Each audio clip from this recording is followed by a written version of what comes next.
Councillor Hanlon. Thank you, Mr. Mayor. Moved by myself, second by Councillor Settings, that council adopt the agendas as published on May 2nd, 2019, and any and all revisions published May 3rd, 2019, and May 7th, 2019 be carried. All those in favor? Opposed? Carried. Mayor's report. On Friday, May 31st, I had the pleasure of welcoming alumni from the Thorold Iwa School in Japan. Martha Cartmo, a missionary born in Thorold, founded the all-girls school in 1884, and to this day, they consider her their heroine. In 2013, the school donated 60 cherry trees in her honor, which were planted at the Lakeview Cemetery along what is now called Cartmo Way. We would like to thank the Thorold Iwa alumni for their generous donation then and for continued support for the ongoing maintenance of the cherry trees. This week is Emergency Preparedness Week. This week is a national awareness initiative that has taken place annually since 1996. Emergency Preparedness Week encourages Canadians to take 3 simple steps to become better prepared to face a range of emergencies. Know the risks, make a plan, and get an emergency kit. Please make sure you're ready in the event of an emergency. And again, this is a reminder that the Thorold Ferry, Bridget, is available in Port Robinson on weekends from 9 a.m. until 8 p.m. Daily service is scheduled to begin on Saturday, May 18th for the remainder of the season. And that ends my mayor's report.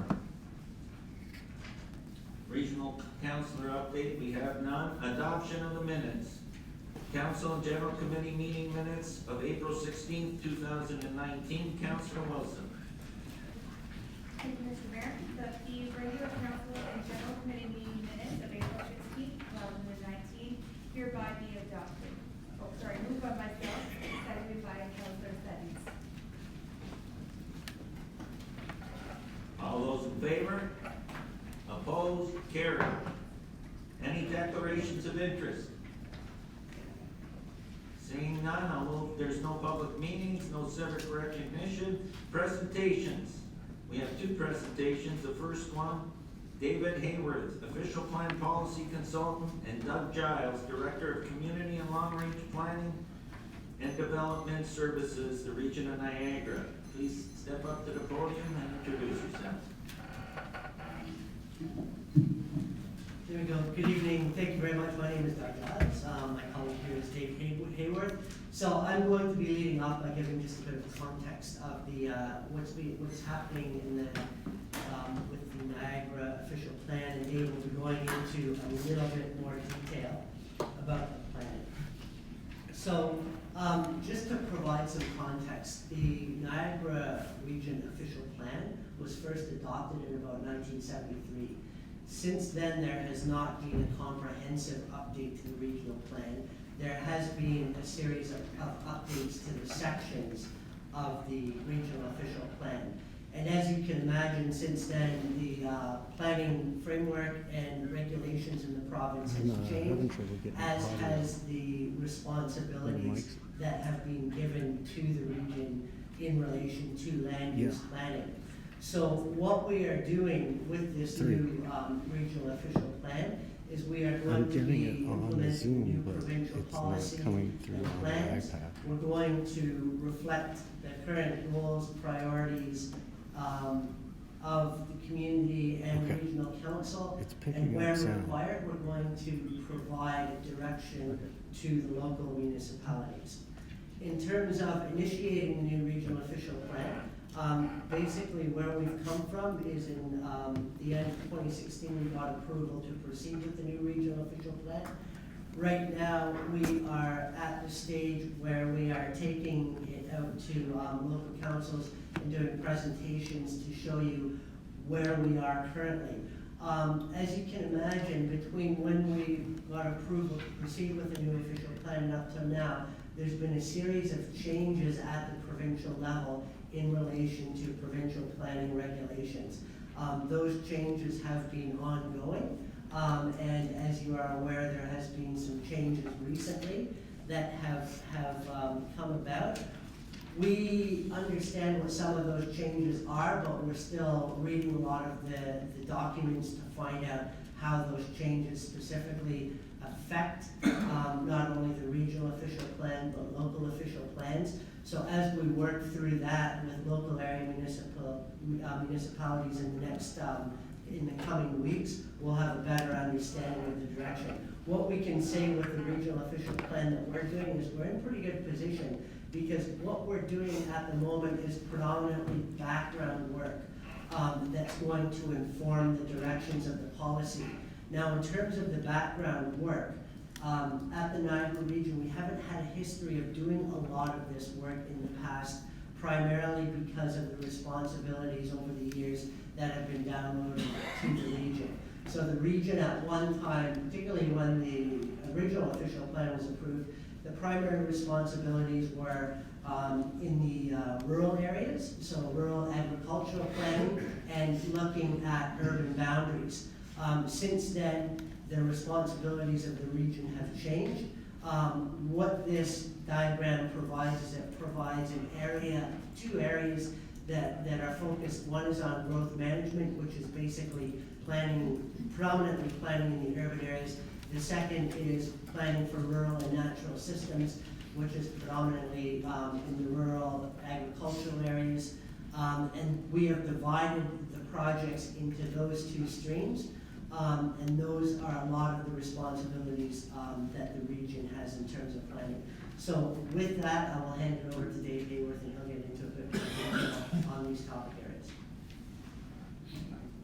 Good afternoon, and it's nice to be here to speak with our municipal partners. I think we were here last in spring, summer of last year. This basically shows the timeline process from about this point on to create the official plan. This year, there's the kind of finalization of background studies that will inform the official plan, those that you just saw in the previous slide. There'll be consultation during this point. We'll draft policy sections in 2020 individually, and there'll be some consultation on the draft policy sections. Around the beginning of 2021, we hope to compile those policy sections. There'll be some refinement to integrate those sections into a cohesive, comprehensive official plan. Again, there'll be consultation. And that will give us about a year for the back and forth refinement of the comprehensive draft prior to regional council adoption, and then it going out to the province for approval. So Doug mentioned growth management section, and we have 4 key background studies going on with respect to growth management. One is a land needs assessment or land budget. Basically, we want to determine the amount of land needed for residential and employment growth to 2041. And this is going to be impacted by the amendments to the growth plan that just came out recently to help provide direction moving forward, and the finalization of some of the other growth management studies as well. This will be an important exercise to help address requests for urban boundary expansions as we move forward under the official plan and municipal comprehensive review process. Another key component is urban structure, and the urban structure is where we want strategic areas for growth and intensification, to take advantage of public transit, to take advantage of infrastructure and community facilities, and the important strategic places to place growth. It also helps protect established areas as well.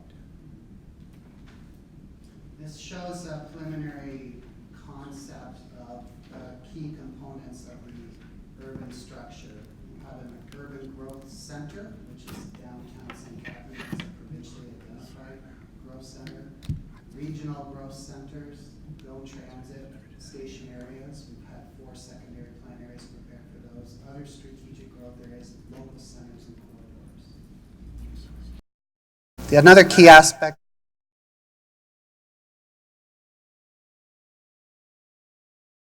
Working with area planners to identify the key employment areas that will be protected in the regional plan, and that protects them from conversion to other land uses. And we've retained a consulting firm to undertake this study, and the completion date is targeted for the end of 2019. Another key component is housing strategy. We want to identify the appropriate range and mix of housing forms for choice, affordable options, and aging in place. And we want to align this with the region's housing and homeless action plan. And there's been quite a bit of discussion around affordable housing. It's become quite a priority amongst many of our local communities. And what the region has done is taken a role in developing a housing strategy, and that is the preparation of a housing statement and data to support that, and for us to be able to analyze the data and see exactly where the problems and the amount of affordable housing that is necessary across the various municipalities in the region. What the region has to do is identify affordable housing targets and identify policy tools to help to achieve affordable housing. The other main system component is the rural and natural systems. Agriculture is an important component. Basically, our agricultural policies are quite contemporary and comprehensive. One of the main things we wish to do is a conformity exercise with all the new provincial plans. In terms of the natural environment, Sean Norman, our colleague, will be doing a presentation on the natural environment background component after we're finished.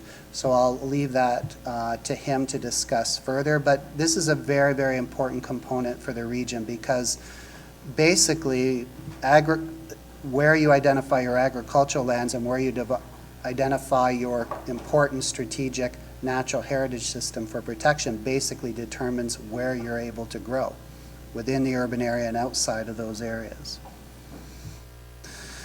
And the other key component is aggregates. Back in 2013-14, when we started Imagine Niagara, which was exercise to gain public input on what are the key themes and directions that are important to the communities,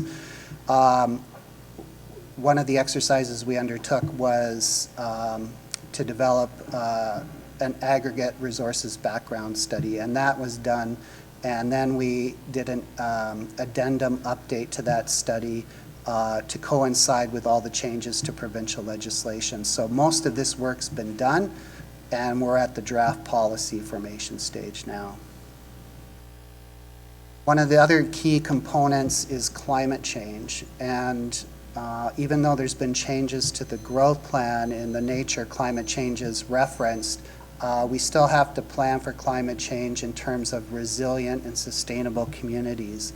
And you can see by this slide all the different components of the official plan that relate to climate change: the transportation, the compact urban form, intensification, the natural environment, energy conservation. All those components will be key, and we're going to create a climate change discussion paper to help inform the development of the official plan. And that is looking for to be completed for the fall of 2019. So in terms of consultation, we had a consultation framework endorsed by Regional Council just in March of 2019. It's building on Imagine Niagara consultations, where you can see the key themes that were identified that were important to the public. And these themes were basically confirmed through the Shape Niagara consultation exercise the region recently undertook. There was over 4,000 surveys completed for this, and over 2,500 comments that were received to provide these high-level themes as to what's important to the community. And we're building on that now. That's helping to theme different components of background studies. Will help us theme the public consultation that we do. And the approach we're doing now is when we go to the public, we want to go to them with some substance for them to comment on, some background, and then later some options, and later some policy development. So we're going to hold a series of public information sessions. There'll be 2 coming up for the natural environment. We'll be having 4 in the fall, and we'll be following those up with further public information sessions later in 2020 for draft comments. We'll be holding stakeholder sessions, and we're updating the website over the next couple of weeks. It'll be launched for people to provide input that way, and there'll be some educational videos and social media advertising as well. We're also meeting with the Indigenous communities. Can I ask you to wrap up? Give you 30 Yes, seconds. almost done. So this time, we've talked about this timeline in terms of background studies, policy development, and the consolidated draft official plan. Basically, these are our next steps. And this slide provides the framework that we're organizing the development of the new official plan under. These are the key components. And that completes the presentation. Thank you. Thank you very much. Do I have any questions for David or Doug? Any questions? Councillor Longo. Yes, I just have a quick question. Thank you for the presentation. Could you explain to me, when the official plan is completed at the region, do the municipalities each have to update their official plan to conform with that? And is there a certain time frame in which they have to do it? Yes, once it's approved by the province, then I believe the time frame is a year, although the province is also proposing changes to the Planning Act. I haven't had a chance to see if that time frame has changed. But, you know, that's a time frame that the province wants municipalities to approve their official plan, and that's somewhat ambitious. But we recognize the difficulty in doing that. Planning's become pretty complex and comprehensive. So our objective is to create a bit of a framework to provide the local municipalities to help them fit within that framework to make the conformity exercise easier. We don't want to be rigid, and we want to provide the flexibility to address your local planning issues and put it in the context that makes sense to you, but we want to provide that framework to help make conformity easier for you. Okay. And finally, I don't know if you mentioned it in your presentation, is there a certain amount of time between official plans that the region has to provide a new one? Like, when was the last official plan?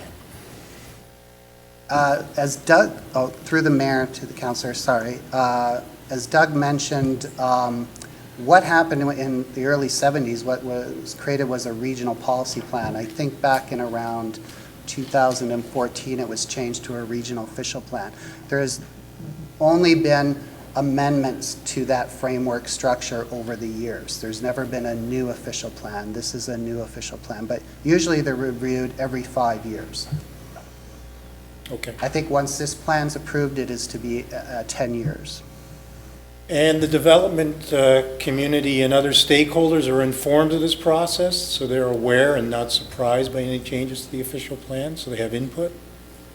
Yes, through the mayor to the councillor, as you can see, we want to provide public input through the process. But the region reaches out to inform people? Yes, through the mayor to the councillor. Yes, for example, we have been meeting with the development community on the environmental policies. We're meeting with the environmental groups on the environmental policies. We're talking to the community about the official plan in general, but as it's informed by background studies that provide the information to inform the official plan, there's consultation through those background studies as well. Okay, thank you very much. Any further questions? Go ahead, Councillor Kenny. Yes, I just have on the slide, the growth management land budget, amount of land needed for residential and employment growth till 2041.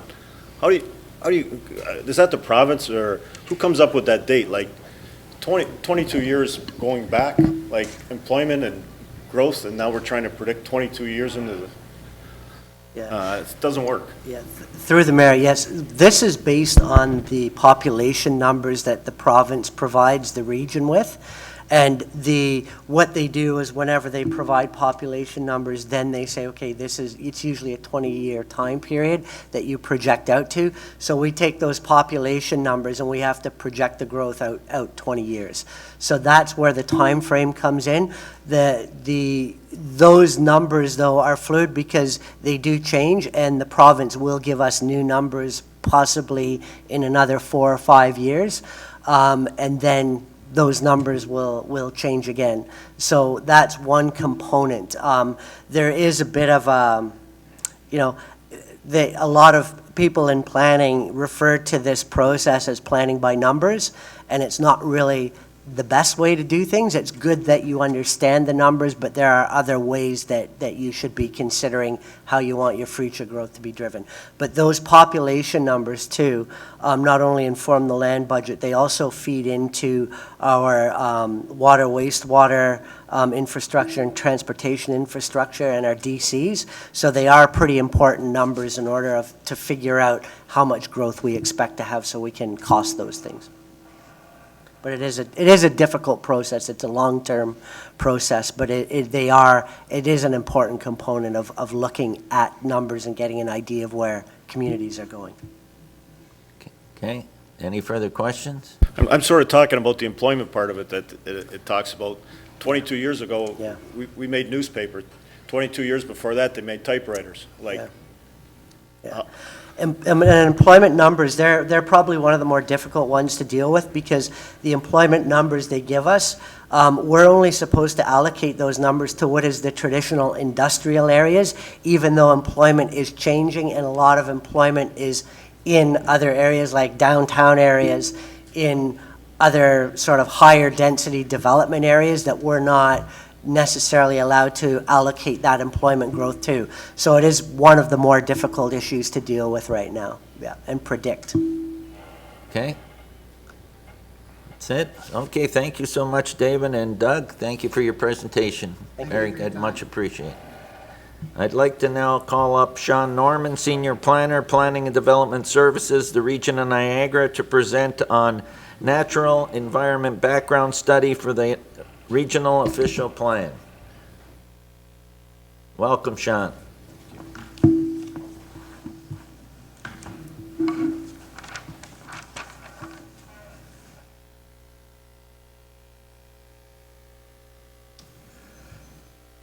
Good evening, Mayor and members of Council. My name is Sean Norman, and I am a Senior Planner in Community and Long-Range Planning at Niagara Region.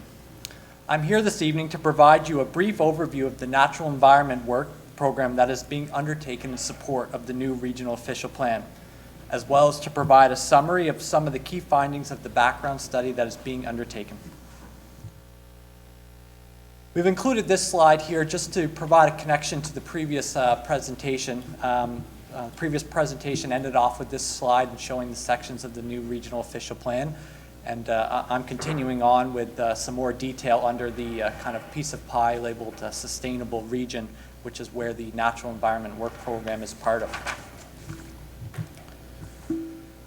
Before I go into more detail on the scope of work, I would like to briefly present some of the reasons why natural environment planning is such an important component of the new Regional Official Plan.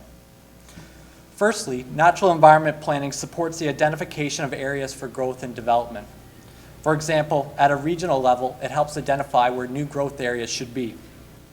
Secondly, there are a range of provincial requirements which must be taken in consideration as part of our work. The third bullet point refers to the important ecosystem level role that natural systems play in our daily lives. As you know, agriculture, tourism, and other industries in Niagara rely on clean water and air for their success. Natural environment planning supports the vitality of these industries by ensuring that green spaces will be required will be available for the long term. Fourthly, there is a link between natural environment and human health, both physical and mental. Natural environment planning ensures that green spaces required for the well-being of Niagara residents will be available for generations to come. And finally, planning for climate change will be a common theme throughout the new official plan and will be addressed in each one of our work programs. We're striving to better understand the connection between climate change and natural environment planning. The definition of natural environment can mean something different to everyone.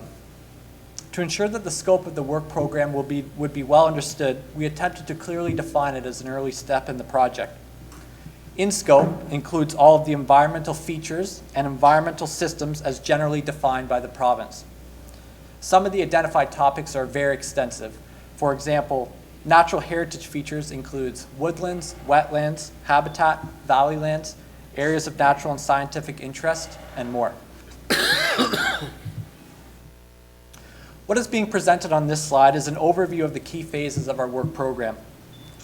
The process that is being undertaken is generally the same as would be used for any other planning or scientific study. Information is collected, options were developed and analyzed, and an implementation plan is created for the preferred alternative. In addition, there are a number of major points of engagement that will inform the technical aspects of the work. As highlighted, we are currently on phase 3 and are striving to inform and educate our stakeholders and partners on some of the key topics and issues related to natural environment planning in the region. At this stage, we have not developed options for evaluation and have yet to prepare draft policies. That work will be done during later phases of the project.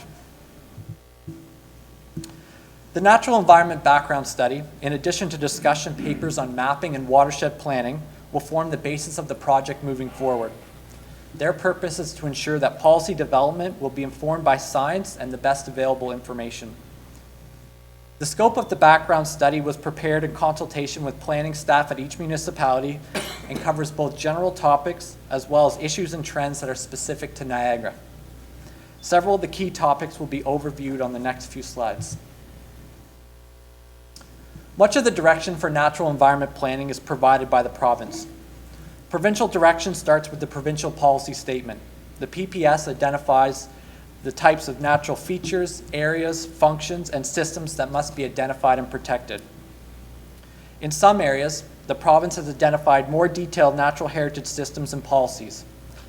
In Niagara, we are responsible for implementing the Provincial Greenbelt Natural Heritage System and the Provincial Growth Plan Natural Heritage System.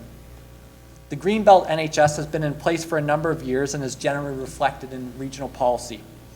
The Growth Plan NHS is new and is being implemented in the regional official plan for the first time. Finally, the province provides a number of guidelines and other tools to support municipalities. These include, for example, the Natural Heritage Reference Manual and the Greenbelt Technical Papers. As the two primary land uses in the rural areas of the region, it is critical to develop natural environment and agricultural systems which are compatible with one another. Provincial direction and existing regional policies are generally clear that natural heritage policies are not intended to restrict agricultural operations.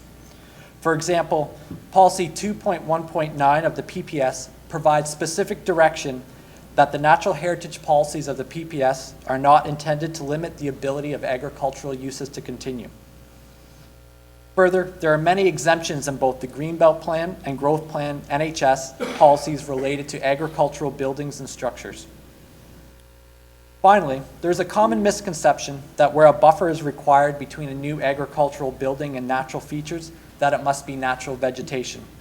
In fact, both the Greenbelt Plan and Growth Plan include exemptions that state when the land will continue to be used for agricultural purposes, there is not a requirement for natural self-sustaining vegetation.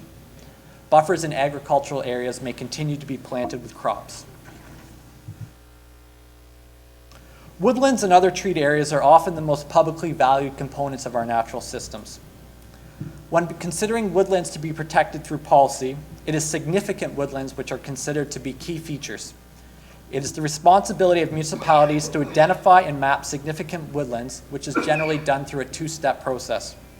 First, woodlands are identified and mapped based on defined criteria.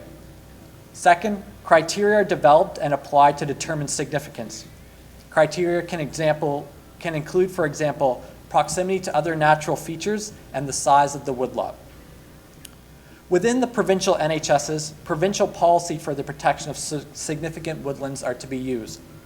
Outside of provincial NHSs, municipalities are responsible for developing policies which must be in conformance with the PPS. A related tool for the management and protection of trees and woodlands are local and regional tree bylaws. The Municipal Act sets out clear parameters of what may be permitted in a regional bylaw and what may be permitted in a local tree bylaw. Outside of the new regional official plan, the region has recently initiated an update to its regional tree and forest bylaw. Following the completion of the official plan, there will be a process to ensure proper alignment between these two tools. Climate change and invasive species are recognized as two of the most significant threats to the natural environment and can often work in conjunction with one another to accelerate the deterioration of our natural areas. With respect to the relationship between natural environment and climate change, this generally means two things: planning to protect our natural areas from the impacts of climate change, and understanding that natural areas are an important tool for mitigation and resilience. For example, natural areas such as floodplains and wetlands can help mitigate the impacts of large storm events by storing stormwater, encouraging infiltration, and releasing it at more reasonable rates. There are many invasive species that are creating issues in Niagara, including Phragmites, garlic mustard, European buckthorn, and emerald ash borer. Directly controlling invasive species is difficult through the land use policies of official plan alone, and is typically better addressed through bylaws and other management tools. However, consideration needs to be given to how we classify woodlands and other areas that are in transition as a result of the impacts of invasive species. Watersheds are defined as an area that is drained by a river and its tributaries. The PPS requires that watersheds be the ecologically meaningful scale for integrated and long-term planning. Watershed planning provides a framework for the protection of water resources and the management of human and natural resources at a watershed scale. It is not a new concept. However, recent provincial changes have reinforced the need for watershed planning to inform land use planning. The region will now have a lead role in coordinating watershed planning. A high priority discussion paper is being completed to better inform the updated process, roles, and responsibilities related to watershed planning. In addition to presentations to all the local councils, we're also consulting with the public and other stakeholders. Following this process, we will be reporting back to Regional Council with everything that we have heard. Finally, the next steps are to complete this first point of engagement and to finalize the background study and high priority discussion papers. Based on all the input we receive, we will begin to develop and evaluate various options for how natural systems and policies in the region could be developed. Thank you for your time. Thank you, Sean. Is there any questions? Councillor Hanley. Thank you, Mr. Mayor. Just one in regards to you mentioned about the invasive species. Hey, Councillor Hanley. Sorry. Sit up, sit down, you know, they change anything. Anyway, so with the emerald ash borer, you talk about the invasive species. What is the region doing to try to mitigate the fact that, or to lessen the impact in regards to the emerald ash borer? Because I ask that because it's now believed that it may be crossing over and infestating maple trees. And I do believe in the University of Ohio done a study, and they found it to be actually occurring in Ohio, in the mid-Ohio corridor. Thank you. Through the mayor to the councillor, I think, yeah, actually emerald ash borers, we've kind of early and gone out with this project and been talking to a number of people. That's probably one of the more common topics that we're hearing about, especially in terms of invasive species. So we've tasked our consultant with looking at that as part of the background report, and thank you for the input about the study regarding maple trees. I didn't notice that in there, so maybe that's something I'll follow up on. But kind of generally what we found out is the biggest thing is that official plan policies, what we're finding out is this isn't something that can necessarily be addressed through the official plan alone. You know, when the official plan is looking at land development and land use policies, it's kind of difficult to control something like invasive species. So what kind of some of our preliminary findings from the study have found is really the way that other municipalities have been dealing with this, and some of the best practices are really looking at what types of bylaws are needed and what type of other management tools can be used, you know, to help control something like invasive species. So it's certainly something that's been brought up several times to us, and it's kind of on the forefront of our mind of what the region can do, what the official plan can do, and what are kind of the other things that we're going to need to try and implement. I bring that up because we may see in reports that the city is actually looking at, the city of Thorold looking at hiring an arborist, because we feel we may have cross-contamination with Nemmer ash borer in our municipality right now. On Kiefer Road, I believe it is. We're having an issue with maple trees and believe it could be infestated with emerald ash borers. Okay, Thank you for that. I'll follow up on that and see if I can find out a bit more. Any further questions? Seeing none, Sean, I thank you for your presentation. Now we'll move to motions of support and City of Thorold Memorandum of Understanding for planning, function, and services between the Niagara region and local area municipalities. Councillor Decker. Thank you, Mr. Mayor. Moved by myself, seconded by Councillor Longo. Niagara Regional Council at its meeting of March 28, 2019, considered the Memorandum of Understanding for Planning, Function, and Services between Niagara Region and local area municipalities. Now therefore be it resolved that the updated Memorandum of Understanding, MOU, for planning, function, and services between the regional municipality of Niagara and the local area municipalities be circulated to the local area municipalities for review and approval, and that the City of Thorold has no objections to the Memorandum of Understanding for planning, function, and services, and that subsequent to the approvals by the local area municipalities that the MOU be brought forward to Regional Council for approval, with direction that the Regional Chief Administrative Officer be authorized to sign the MOU, be received and supported. Any discussion on that motion? Seeing none, I call the question. All those in favor? Opposed? Carried. City of Thorold, servicing on Highway 20. This is my motion, so I'll ask Councillor Longo to take the stand while I come down below to present this.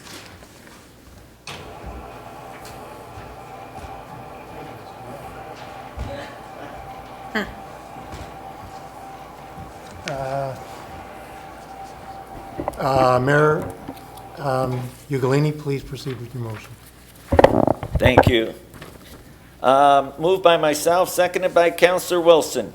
Whereas Regional Road 20 is a major corridor across the Niagara region, and whereas the City of Thorold portion of Highway 20 begins west of Cataract Road and extends to Thorold Town Line Road for approximately 9 kilometers, and whereas there is great potential for this area to drive economic development interest, now therefore be it resolved that the region of Niagara consider extending the urban boundary during their municipal comprehensive review and growth plan and official plan process, which would enable the extension of water and wastewater services along the Highway 20 corridor within the Thorold boundaries, be supported. Thank you. Is there any discussion? Councillor Neal. Thank you very much, Mr. Acting Mayor. The City of Thorold has long been an advocate of putting the Highway 20 corridor into an urban setting. And now with a lot of the development going in at the corner of Rice Road and Highway 20 on the west side, which is in Pelham, that I think it's a natural to bring it forward down the highway eastward down to the canal. And I believe that it's long overdue that the region look at this in a more serious manner and put in the services necessary. Thank you, Councillor Neal. Is there any other discussion? Councillor Handley. I'll support it 100%. I've sat on this council first in 1996 and brought it up then and always felt that we were getting the bad end of the shaft. We were always in a developing stage, but we would never get the infrastructure needed, and I support it just for the fact is the millions of dollars that we spent upgrading Highway 20 years ago with storm sewer infrastructure and that, and they didn't even put in the hardware. You could have put in the pipes, they could have been in the water. And for it to be where it is, I support the mayor's motion 100%. We shouldn't be doing this. As far as I'm concerned, the region has failed the City of Thorold and has failed us for decades, and the servicing should already be there, and we shouldn't be begging for urban expansion when we have a municipality like Fawn Hill that's developing right at our doorstep, but yet we are neglected from doing so. We've been getting it for too long, and I support it 100%, and I hope region finally realizes that the City of Thorold deserves their fair share of highway, commercial, industrial advantages as all the municipalities have in the Niagara region. Thank you, Councillor Handley. Are there any other comments or questions? I'll call the question. All those in favor? And that's carried unanimously. Thank you.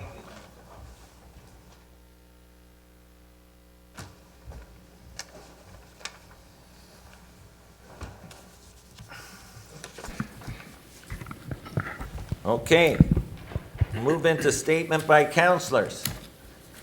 Again, I'm the only one, eh? I just have, I wanted to speak about the delivery of Niagara This Week newspaper throughout our community. I don't know about yous, but I've received multiple complaints about paper sitting at the curb or on boulevards. So my request is to send a letter to Niagara This Week and tell them that we will not tolerate newspapers thrown on any city property, which includes the curbs and boulevards, moving forward. And we'll proceed as that as the first step and then move forward after that. So I want to send a letter to Niagara This Week, and that's what my motion is. Any discussion on that? Councillor Sentence. Yeah, thank you, Mr. Mayor. I agree. They don't really listen to individual calls. I've had a lot of people say they called the place and request not to have it anymore, and they don't seem to be listening. So I think we need a little more force behind this. So this is good. Councillor Wilson? Thank you, Mr. Mayor. I definitely agree with that. I have had several calls with regards to that. I'm frustrated with it myself in my own neighborhood. And I know we've talked about this before at council, so I'd be happy to support that. Thank you. Okay, any further discussion? So I have a motion to send a letter to Niagara This Week. Can I get a seconder? Councillor DeRose. Any further discussion? Hearing none, all those in favor? Opposed? Carried. Notices of motion. Are there any notices of motion? Seeing none, we'll resolve into general committee.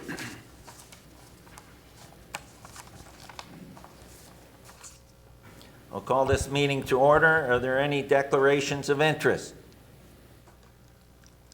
Seeing none, I'll move into delegations. We have two delegations. Up first, Callum Shedden, Daniel and Partners, LLP Lawyers. Reed, Director of Finance Report, DF 2019-11. And I'd like to welcome Callum to the podium, please.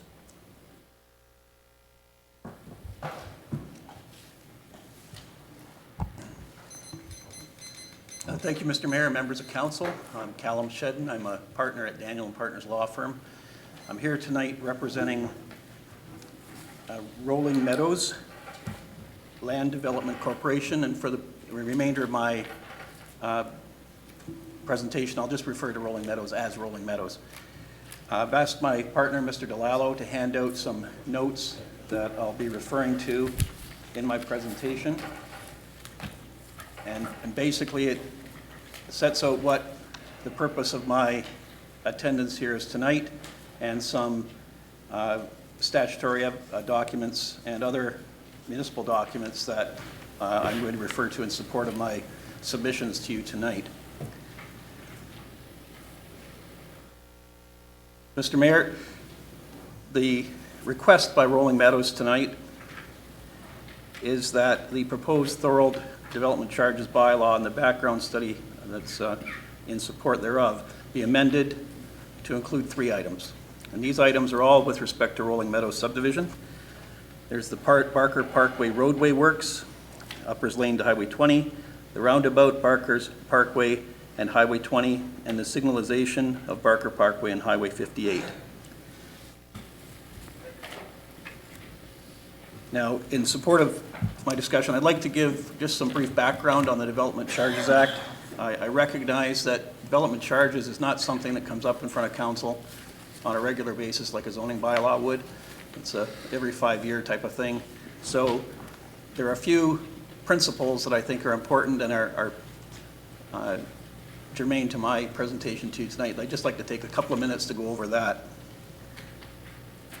So under the Development Charges Act, a municipality can pass a bylaw to recover growth-related capital costs which arise from new development. The background study, which is a requirement of the Development Charges bylaw, looks at the cost of infrastructure that the city would be obliged to construct in order to accommodate growth. And it also looks at how much of that cost can be recovered from the development community through development charges. Now, this is, as you know, a very complex calculation. You have a document prepared by Watson and Associates, runs almost 500 pages long with all the attachments. So, yes, it's not, in terms of calculating the amount, it's not a simple matter. But in terms of the concept, it is. The idea behind development charges is that the city will collect, during the period of this development charge bylaw, from the development community, those costs which are eligible for development charges by the city and which the city would use the money to construct that infrastructure. Or, as is more common, the developers do the work that's eligible for development charge recovery and obtain credits from the municipality. So either the municipality obtains the money from the development community and does the work, or the developer does the work that the city otherwise would do and receives a credit for that work. So in the package that has been delivered to you, there are a number of excerpts from the Development Charges Act. And I think this just helps set the structure of the Act and how it's used by municipalities to proceed with their development charges bylaw. So in Section 8, the development charges bylaw comes into force at the time it's passed. The importance of that is it's unlike a Planning Act bylaw. When you pass the bylaw and it's in force, if there's an appeal of that bylaw, you still collect the full development charge as per your bylaw. If subsequently there is an appeal and the Ontario Municipal Board, or now LPAT, which again is in flux, if an appeal results in a reduction of the development charge, then there's a provision in the Act, which is down basically at Section 17 and 18, there's a provision in the Act that refunds are given. So there's no issue in terms of where an appeal results in a reduction of a development charge with people having overpaid. They would get refunded. The Act also requires a public meeting be held, and which of course the city has done, and parties, or any interested party, is able to make representations. And Mr. Gordon and Mr. DeLallo of my firm attended and have made representations both at the public meeting and in correspondence to city staff.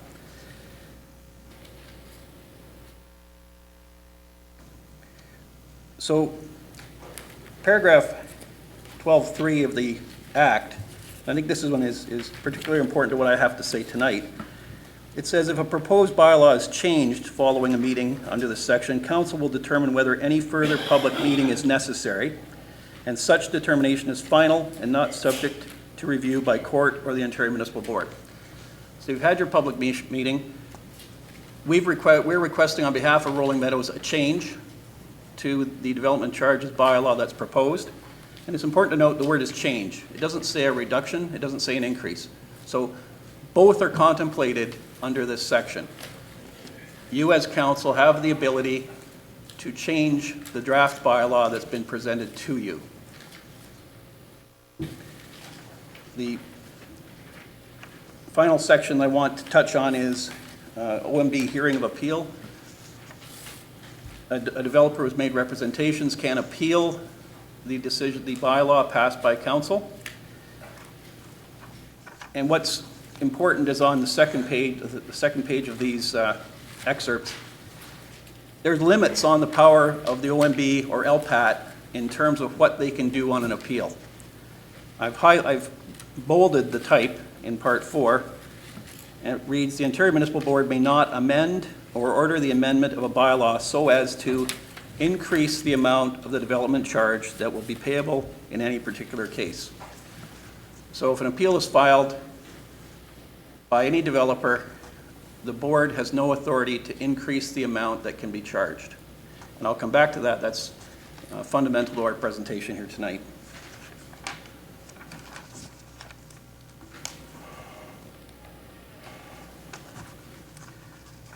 I did have the opportunity to review the recommendation report that was in your package.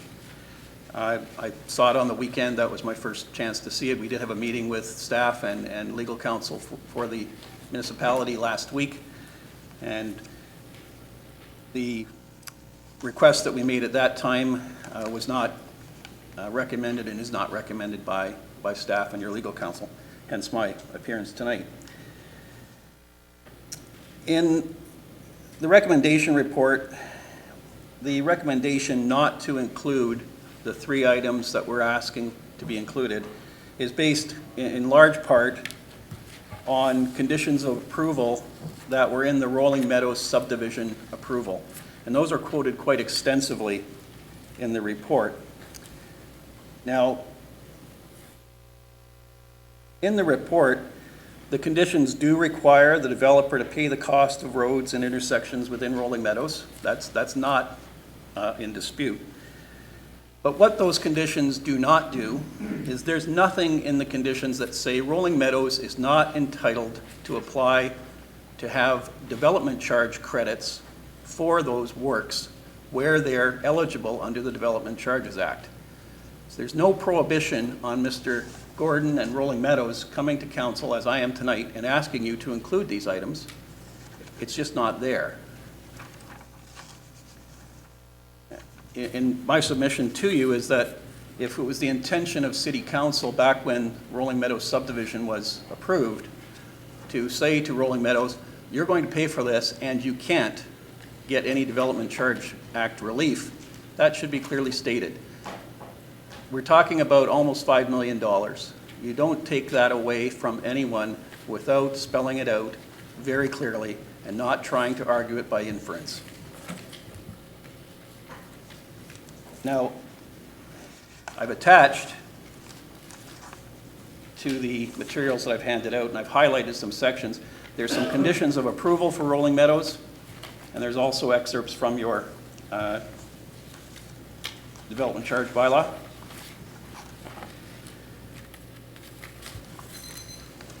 What I've highlighted points to the fact that Rolling Meadows in its development or in its conditions of approval is obliged to pay for infrastructure, including roads and water. And that's highlighted at the top of the page under Part 13. If you turn over, you'll see there's a sketch of the development and it shows Uppers Lane. And it also, in the schedule following, shows at item 10 that Uppers Lane is included as a development charge eligible item. So notwithstanding that it was included in the conditions of approval for the subdivision, it's being included in your bylaw that's being proposed to you. And the last page of the attachment that I provided, in earlier discussions with the consultants, there was a request made by Rolling Meadows to include water main looping on Highway 20, Barker to Highway 58. Again, that's an obligation of the developer under the subdivider's agreement. And again, that was included in your current proposed development charge bylaw. So the conclusion that I'm asking you to draw from that is that the draft approval for Rolling Meadows, it has no bearing on whether or not a particular service is included in the development charges bylaw. Another aspect of our presentation is fairness. We look at the amount of development charges and where they're allocated as proposed. We have over $6 million in the next 5-year period and $12 million if you include the post period for Port Robinson. Rolling Meadows has $1,200,000 and change for the 5-year period and $4 million and change if you include the post period. Comparatively, that's 6 to 1. So what you have is Rolling Meadows development paying development charges, which largely go to support infrastructure in Port Robinson. That represents a significant competitive advantage to Port Robinson development. They're getting much more return for their development charge dollar than is Rolling Meadows. The final area I want to talk about is the appeal of the bylaw. The recommendation report that was provided by staff and your legal counsel indicates there's a possibility of an appeal by the development community should Rolling Meadows be granted these three items as included under development charges. My role here tonight, in part, is to tell you I can guarantee you an appeal. We are going to appeal this bylaw unless these items are included. We have no choice. It's too much money, and we believe that there's no legal justification for not including these items. Now, going back to where I referenced the act, if Rolling Meadows were successful on appeal, that's $4,950,000 in development charge eligible services that will be added to your development charge bylaw. The difficulty with that is the Ontario Municipal Board cannot increase the amount of the development charge that developers will pay when they, for their residential unit. So the amount you collect will stay the same, but the amount you're obligated to do in terms of work or to give credits for in terms of work will increase by $4.95 million. It's a lot of money. So where does that come from? Well, it can come from your reserves, potentially, or it comes out of your tax revenue. So if there's a shortfall in the 5-year window, it's a shortfall that the municipality will have to make up in some manner. Now, in terms of when this work is contemplated by Rolling Meadows, the traffic study in support of Rolling Meadows development requires that the intersections at Highway 58 and at Highway 20 be improved and signalize or construct the roundabout when the development reaches a certain level of units.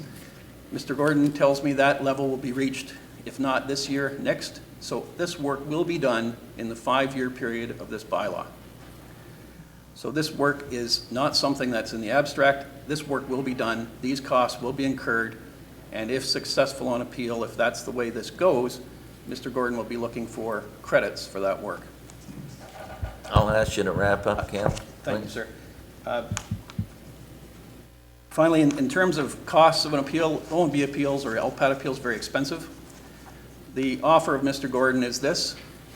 If council improves the inclusion of these three items as we request, and the development charges bylaw is appealed as a result of those inclusions, Rolling Meadows will fund the appeal.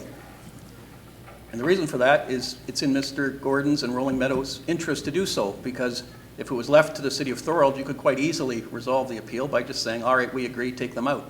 So it's in Mr. Gordon's and Rolling Meadows' interest to do this, and he's quite willing to do this so that there's no cost to the municipality for including these items in the DC bylaw should there be an appeal brought by a developer.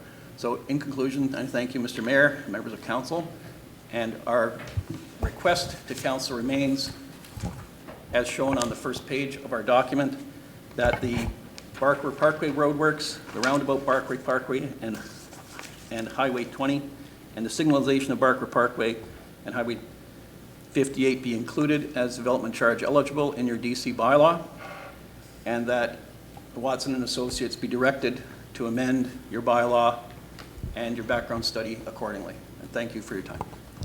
Thank you, Callum. Is there any questions for Callum? Go ahead, Councillor Hanley, excuse me. Thank you, Mr. Mayor. Sit, stand. You can sit now.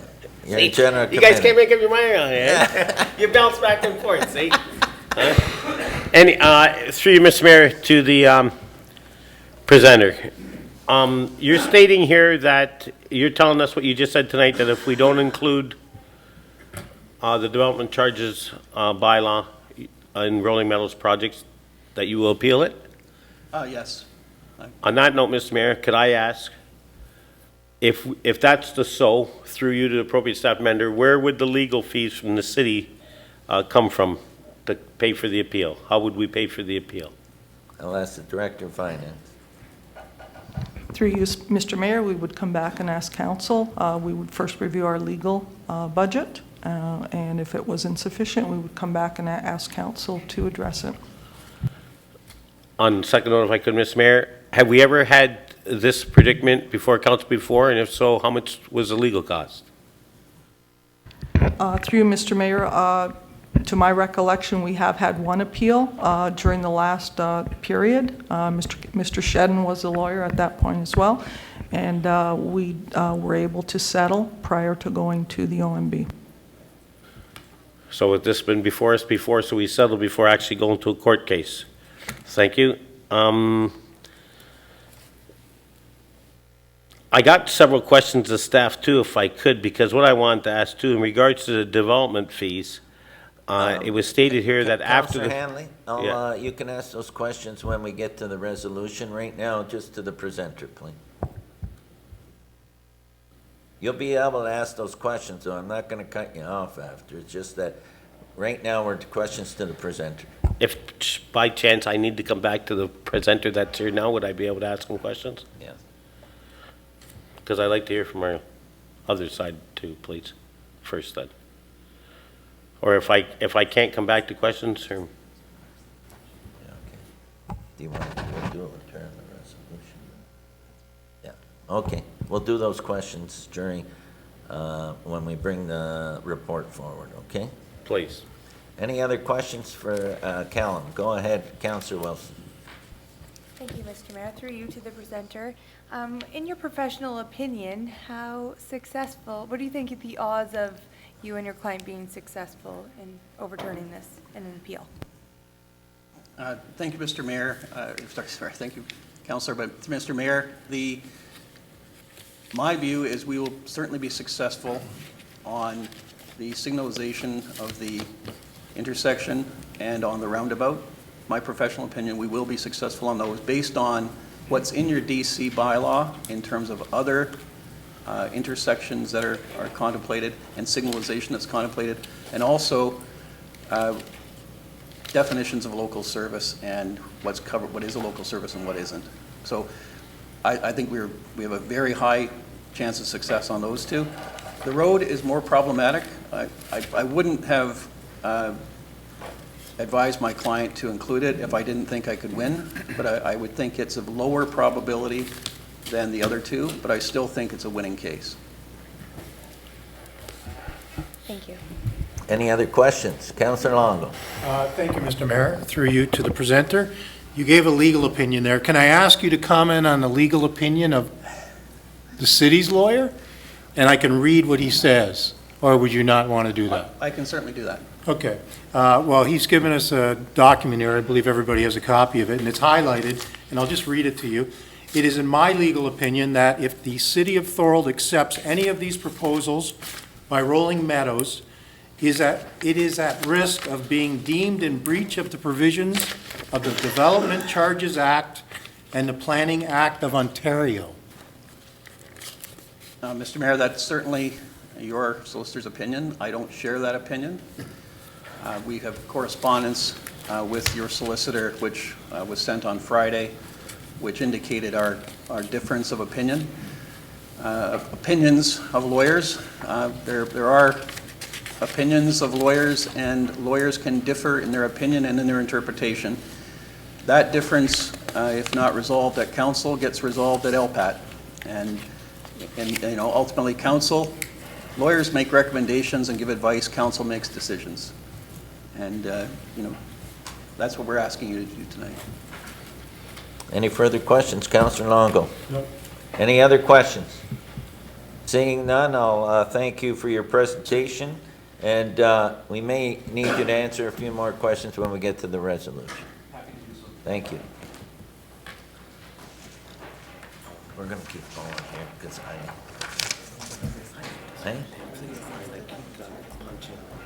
Do you want to do that, or you want to do this presentation, and then we'll do them two reports? I think we just move them both forward, get this out of the way. Okay. Okay, so we're going to move forward and bring report DF 2019-11 forward. Can I have a motion to move that report forward? Councillor Hanley? All those in favor? Carried.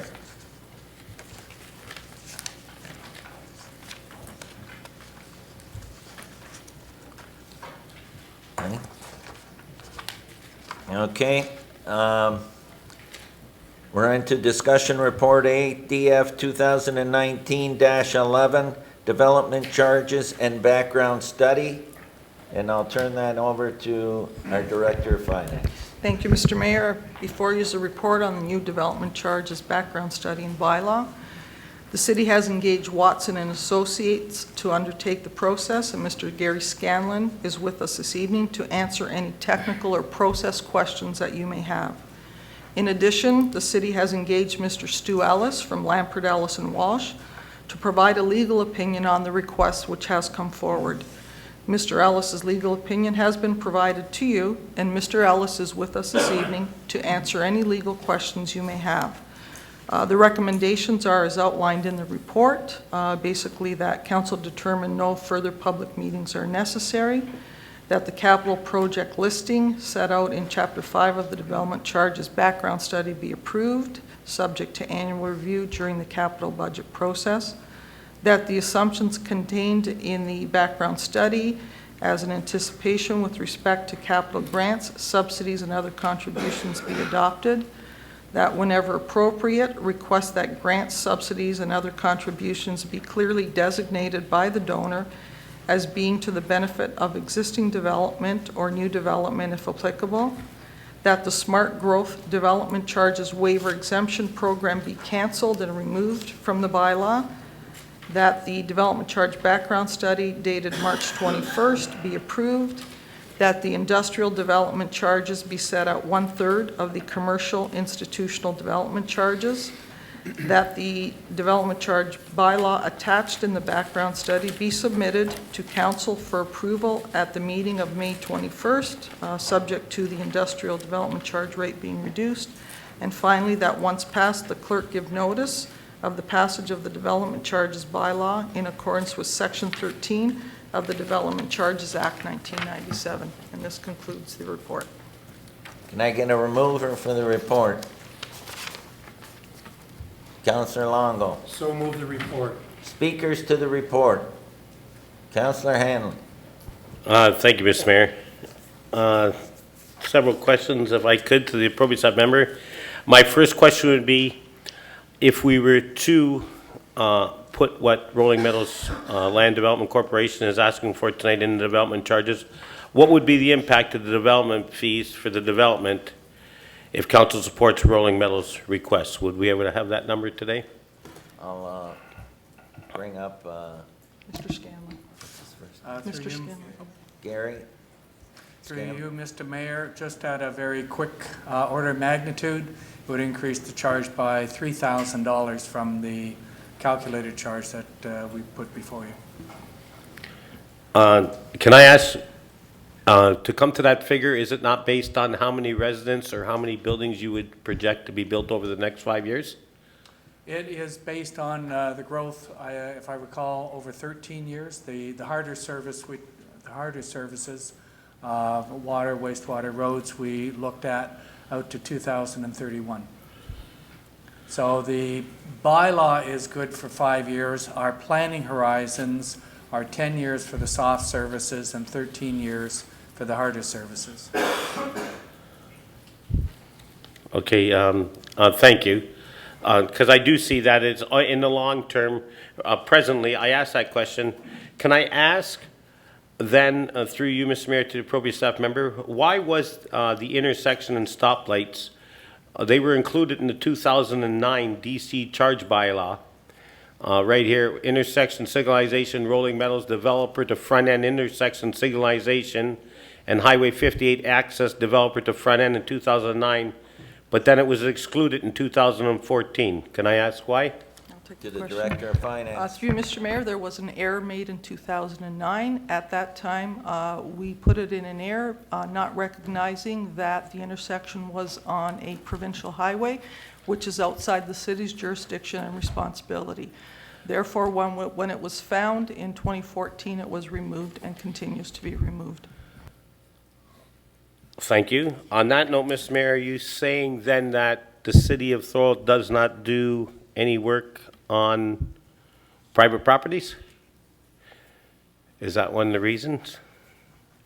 Because, to me, hate to say it, but to say that an error was made in 2009 and then 5 years later you tell this individual that an error is made, or whereas me as a counselor would have privy to this in 2009 and 5 years later, or now it's actually 10 years later that a mistake had been made. If I would ask then, in regards to Empire Homes, as a developer, do they not sign an agreement too, as would Rolling Meadows? They entered into a plan of subdivision agreement where in fact they agreed to pay for, in their subplan agreement, they agreed to pay for Kottmeyer Road, urbanization, intersection improvement, Kottmeyer Road, Port Robinson urbanization, 406 to Egger, Port Robinson urbanization, 406 to Cataract, Merritt Road urbanization, Niagara to Cataract, Egger Road urbanization, Port Robinson to Towpath, and Cataract Road urbanization to Port Robinson. But yet, even though they agreed to it in the subdivision, the city in turn is going to fund it by $1,492,000 for Kottmeyer. We're going to pay for the DC charges there. Intersection improvement on Kottmeyer, we're going to pay for. Port Robinson urbanization, we're going to pay for. Egger Road urbanization, we're going to pay for. Can I ask then to the appropriate staff member, knowing that Empire agreed to some of these improvements, what makes these roads more significant over Rolling Meadows to be part of the development charge bylaw? Director of Public Works and Community Services, Jeff, please. Thank you, Mr. Mayor. I wasn't here at the time. However, my understanding of that situation is that the upgrading of Kottmeyer Port Robinson Road are municipal responsibilities because the city of Thorold owned them at the time. So in the subdivision agreement, there was a front-ending provision that the developer would enter into a front-ending agreement to pay the cost up front to upgrade those roads, including the construction of the turning circle you're talking about, Councillor. So it's important to distinguish between what the developer owns and what the municipality owns. So similarly, in the case of Rolling Meadows, Uppers Lane, which is owned by the municipality, it's an unopened road allowance. It's to be developed as part of the subdivision, but it could be developed or could be constructed by the city using development charges it collects. Or we could ask the developer to construct it on our behalf and refund the money. So the point of distinguishment here is that if the work is internal to the subdivision, it's the developer's responsibility. If it's external to the plan of subdivision, then it should be considered as part of a development charge eligible project. Okay, thank you very much. On that note, Mr. Mayor, in development charges bylaws, Part 2, actually, services can be outside the municipality. Section 6, a development charge bylaw may impose development charges with respect to services that are provided outside the municipality. And just to let council aware, we in fact have done it in the past. We funded $800,000 to private side sewer disconnection. We used the money from our DCs. That was calculated in 2014. And if we look in 2019, private side sewer disconnection, infrastructure costs included in the development charge calculation. So we are going outside the boundaries. And just to let council know that the region themselves actually, in 2012 to 2016 in their budget, they spent $16,500,000 on the same topic. On that note, Mr. Mayor, if I could bring up, if council may not be aware, but we had recently done, if I may say, a real estate transaction on Uppers Lane where we sold a piece of property? Or we were in the midst to, or Go on. we were considering? Turn this to the city clerk. We're Okay. waiting for a purchase and sale agreement from the requester. Nothing has been received as of yet. Okay. Reason I bring this up is because council may not be aware, but where that land is situated, unless they are able to access Barker Parkway, they do not have any access to their development. There's 2 plots of land, one that would be to the south or the northeast of the drawing. If you see the plan of subdivision, if anybody had their map, actually this gentleman right here, the land here, council may know on your map, unless he has access, and you can see there's already a partial road built there where it shows that access would come into that piece of property, unless he has access to Barker Parkway, they can't develop that land. So to me, that makes Barker Parkway a municipal significant roadway. There's actually parcel 2, piece of land there too. They would have to access Barker Parkway also as an entranceway to the development. So if Mr. Gordon in terms put up a wall beside his development, the other 2 developers, unless they got permission from the Ministry of Transportation to open up a new corridor entrance on Highway 58, would be landlocked and wouldn't be able to develop their lands. So I have that. You can check it out yourselves, council, if we need to, but I'm telling you that's the truth. So I'm looking at that makes that piece of property municipal significant roadway, seeing that it's going to be the entranceway to and from. And I look at it too, and I look at it, if once we do Barker Parkway, it's going to be an access route. People aren't going to drive all the ways down the Highway 58. They're going to turn there on Barker Parkway and cut through and come out at Highway 58 at the other end. And unless the roundabout and the lighting situation is rectified and Barker Parkway, the other 2 land developers are landlocked, if Mr. Gordon wanted to, but I know that legally or there may be a challenge there, whatever, but that's the situation we have there right now. Myself also, if I could comment, Mr. Mayor, because it's a comment time, if I can comment, is that I'd like to ask the legal team, you put in your report, if I could, that it says that it is my legal opinion that if the City Authority accepts any of these proposals by Rolling Meadows, it is at risk of being deemed breach of the provision of the Developing Act. But what caught my eyes, it says it contravenes the Municipal Act, Section 106 of bonusing. And I see that we're going to spend $5 million or $6,324,800 on development charge improvements in Port Robinson West, but we're only spending $1,014,000 in Uppers Lane. So to me, that's bonusing. If we look at bonusing, that's a 6-to-1, as the lawyer had mentioned here, difference in it. And I believe that what has been asked by Mr. Gordon and the ramifications that the city could face, if we were to lose, we cannot put that fee now onto development charges bylaw. It would have to come out of general reserves because no addition, as the lawyer had mentioned, and from what I could find out and all the information. So at the end of everybody's comments, Mr. Mayor, I want to put a motion to amend on the floor, please. Okay, let's continue with Councillor Sentence. Thank you, Mr. Mayor, through you.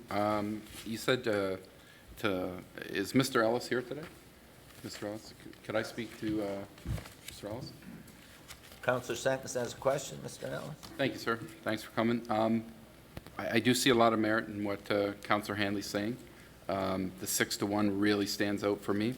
My question to you is, do you think, from a legal point of view, by us not doing this, we get challenged and we have to come up with $5 million on the tax base? Is that a risk that we're willing to take? Right or wrong in this situation, I have a really hard time with taking that chance and coming up with $5 million for on the tax base at the end of the day. Thank you. Well, I'm not exactly sure. When you refer to $5 million being out there, that it's a matter of one person does it or another person does it. And I don't want to go into a long harangue. You've already had one lawyer talk to you.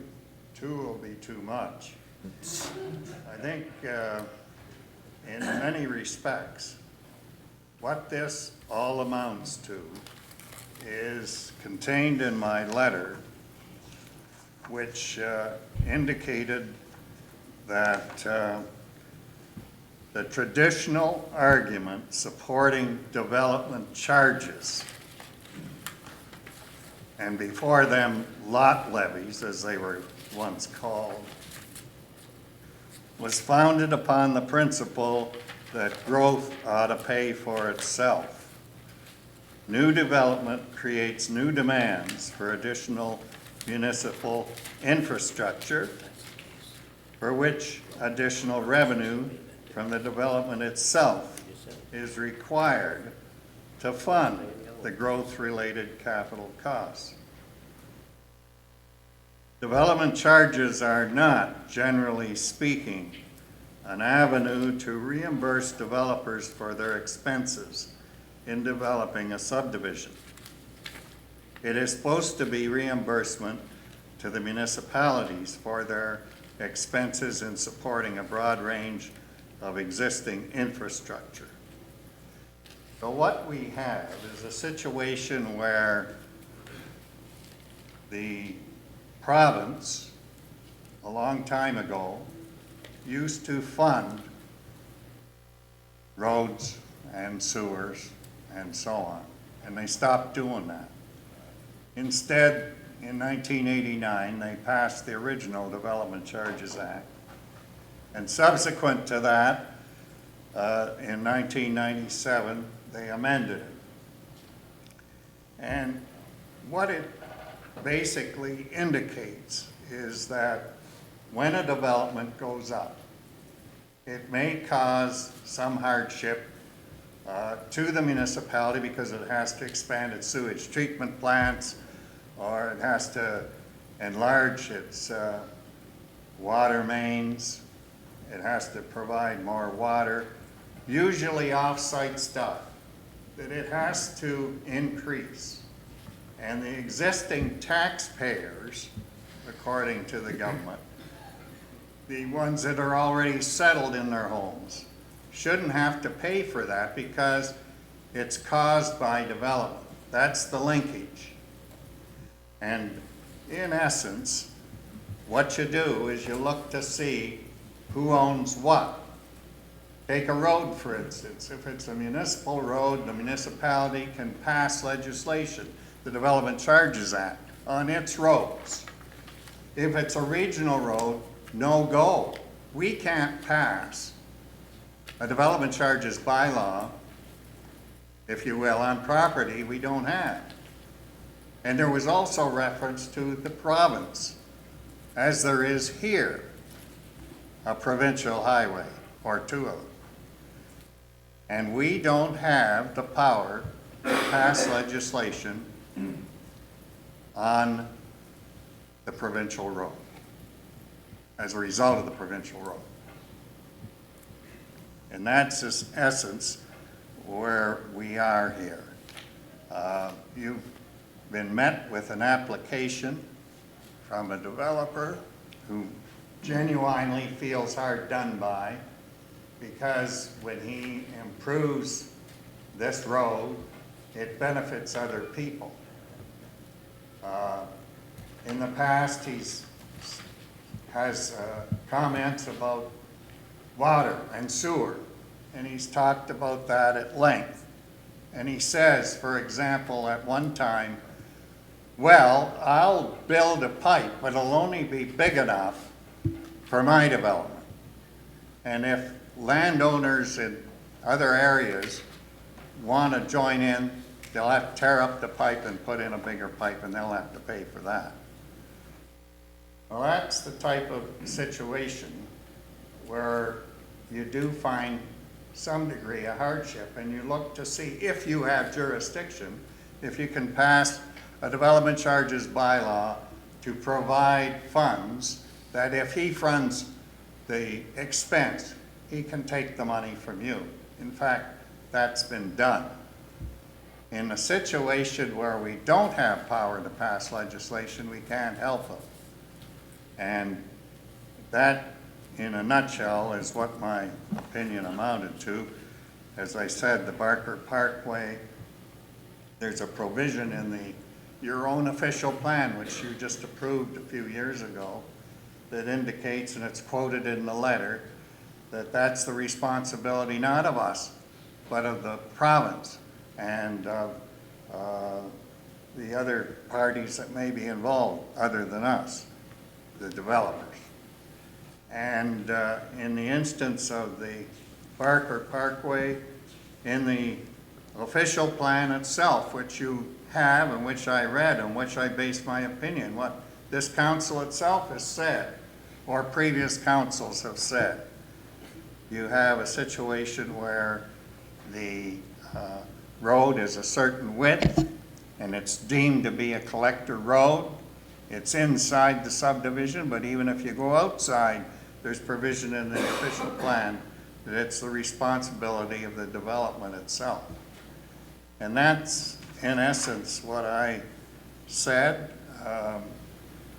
I'm a lawyer, I could be wrong, but in many respects, it's an honest effort to try and put it all before you so you can make an intelligent decision.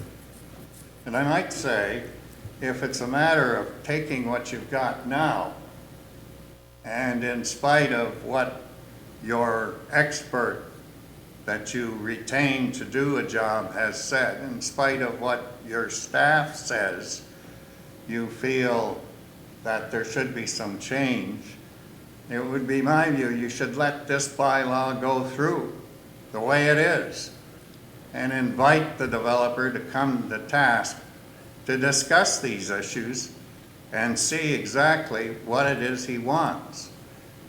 Surely he's not arguing in front of you that he doesn't get some benefit from the road. And in fact, in essence, if he does, then that portion shouldn't be refunded to him because it's his own benefit. Those are the comments I can make. Thank you. Further questions? Councilor Long. Oh, thank you. Mr. Ellis, sorry to make you get up again.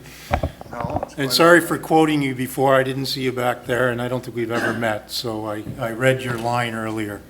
Oh. I have a number of questions. The one I'll ask to you, and we asked Mr. Shedden, if we allowed this amendment to go through that Rolling Meadows wants, other developers could appeal this, I take it? Yes. Do you think the likelihood of other developers appealing it would be high? Well, it's hard to say, but you know, you are a compact community, and word gets around very quickly. Okay. So, And if another developer appealed it, what do you think the city's chances would be of being successful? you mean if you amended it as requested? Right. And they wanted it turned back? Well, I would have to say that I think they have a reasonable chance. And if you ask me why, I'd say read my letter. That's essentially the reason I would have to basically say that their argument might well be successful. Okay. Okay, I think that's all I have for you, sir. Thank you.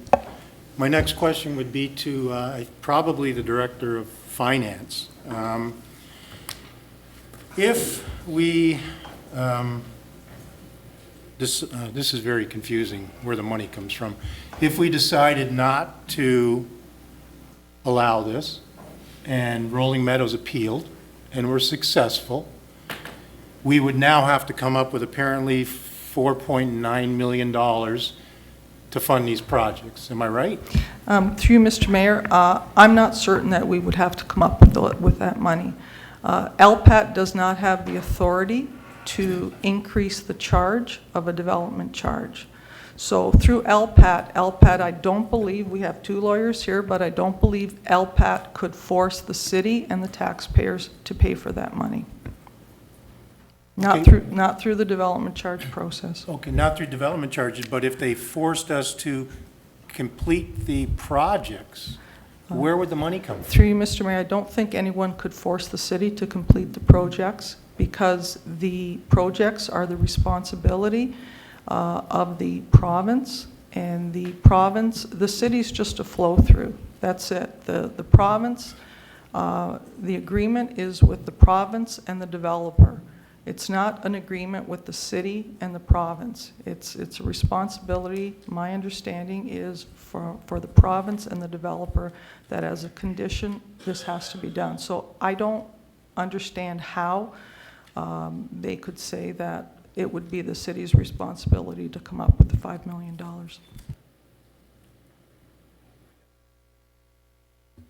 Well, that's a very important question, and No. we have to make a decision on this tonight, Mr. Mayor? Next meeting is when the bylaw will be, come. My question is, just to clarify his point, the reason you mentioned the province is because those are provincial highways that the interchanges are on. That's correct, Mr. Mayor. Is that correct? That's correct, Mr. Okay. Mayor. That's an important point.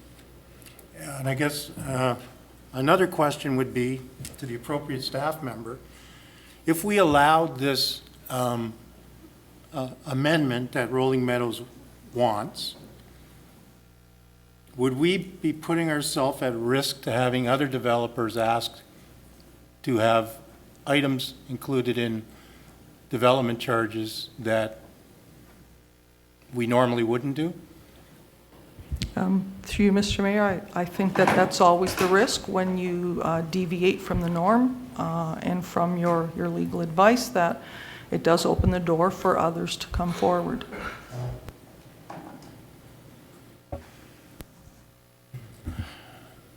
I do have another question, but it's not related to this, so I don't know if you want to carry on, and I can come back to it.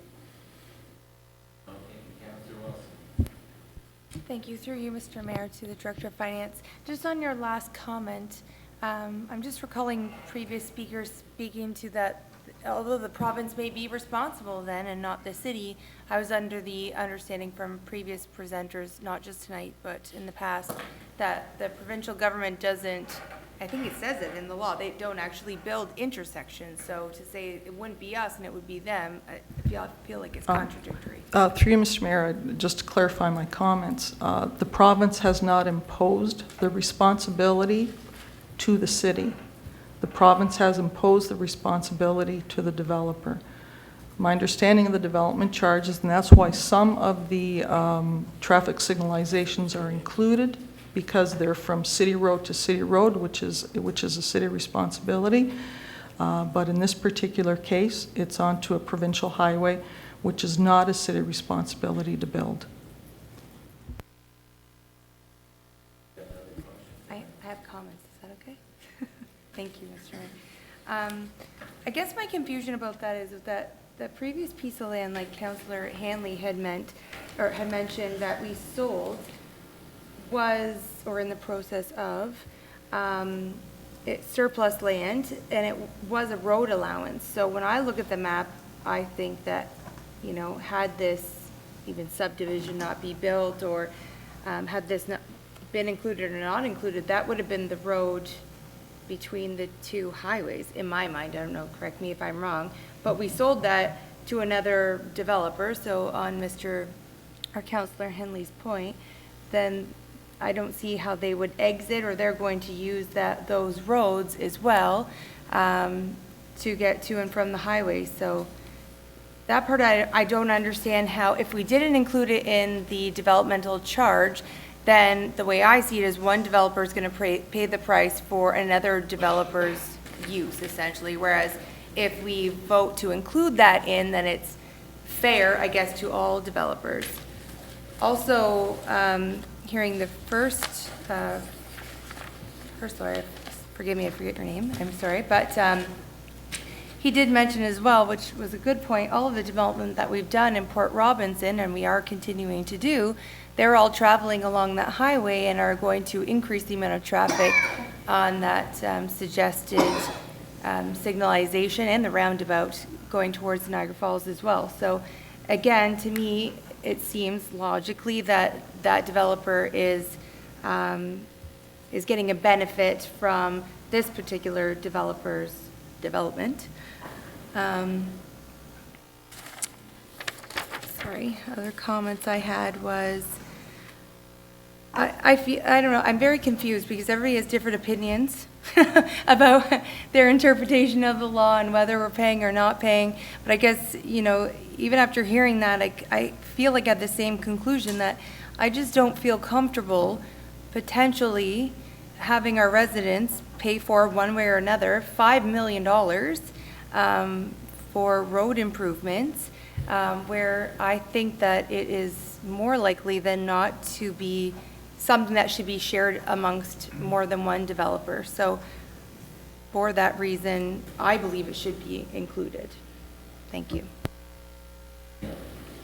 Yes, Mr. Mayor, if maybe the lawyer for Rolling Meadows would come up and clarify the $5 million and his comments on it earlier.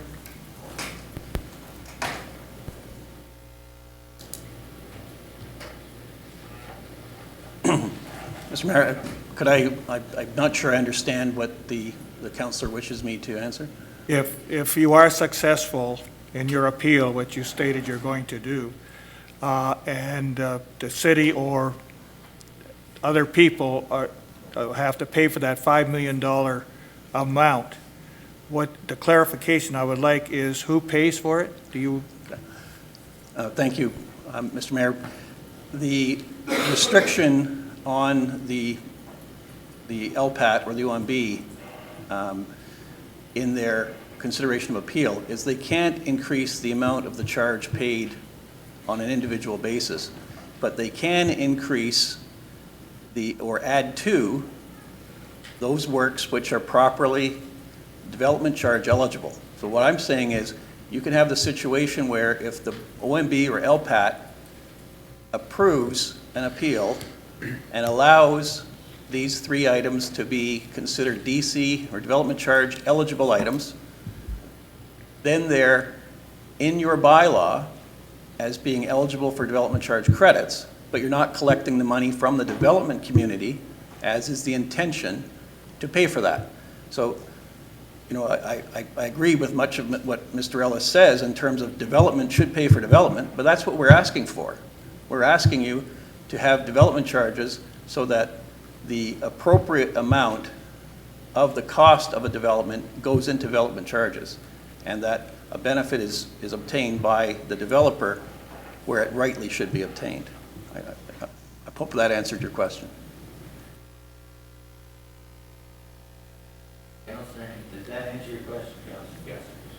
Councillor Haynes. Just a couple more notes, the council, is that we must take into consideration too that if that road allowance, where we had sold a piece of property we're in the midst of, if the MTO would have in fact brought that road straight through, that would have been a municipal-owned roadway. But what they did is, the road the city owned was here, but the MTO built the highway as such. So it wasn't compatible to put it on a bend. So they made the intersection over here at Barker Parkway. If that in fact had been Uppers Lane over here, we would be paying for it as a municipality because it was already a previous owned road allowance that the city owned. And it's only a difference of being right here and right here. It's an inch away on your drawing. That's how municipal citizen is. And let me tell you about lawyers' opinions. We had an issue here at council some time ago, years ago, in regards to adult entertainment parlors. And the city of Thorold council decided that they were going to challenge it and go to the OMB. And we hired a legal firm, the city did, to fight that on the city's behalf, to go to court and say that we could prohibit adult entertainment parlors from existing. And when we lost that appeal, that same law firm, which was the city's law firm, then worked for the Dollhouse and Representative Dolho stating that in fact, they had to allow adult entertainment parlors, and it was the same legal firm. The city had one here, just as reference. It's noted. Well, I'm sticking with the topic because we're talking about opinions here, and one lawyer's opinion to the other, and I'm stating to council where we had the same lawyer. We're talking about development charges. Okay, development charges. So let's stick to that. So on development charges is, as the lawyer had said, that on the comments by Mr. Ellis himself, the developers should pay, not the city. So by us amending the bylaw, it's not the city that's going to be paying, it's the developer. But if we don't amend the bylaw, it will be the city that's paying, not the developer. And we as a city have in the past paid for works done on private property. It's occurred. And we can do it outside the municipality. As I had mentioned earlier, it can be done. There is a law. Services can be outside the municipality. A development charge bylaw may impose development charges with respect to services that are provided outside the municipality. Part 2 of the development charges, Section 6 on 2. So on that note, Mr. Mayor, I want to bring a motion forward to amend the bylaw. Any further speakers first? I want to get through speakers and we'll get you up at the end. Thank you. I'd like to direct a question to our consultant, if I could, please. Did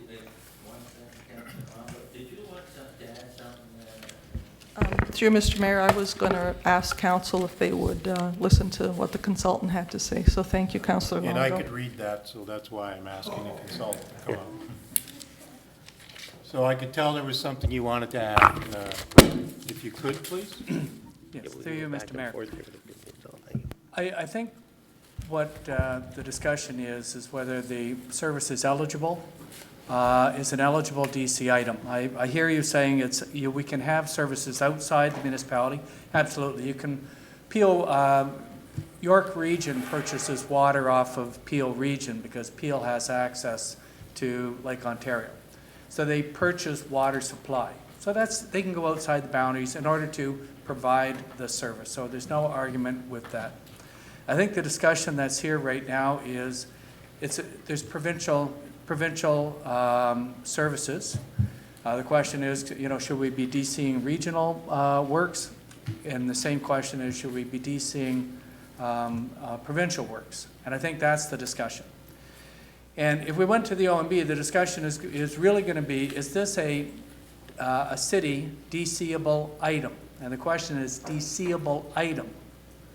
If the board ruled that it should be a city DCable item, I don't necessarily agree that it would be the city taxpayers.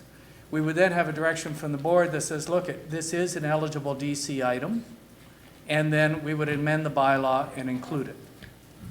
If we put it in right now, and we still will have an appeal on the same argument, is this a DC, potentially, is this a DCable item? And you'll go through the same process. And if the board then says, no, it is not a DCable item, then they'll direct us to remove it. So I understand the different perspectives, but from myself, it comes down to, here's a couple of projects.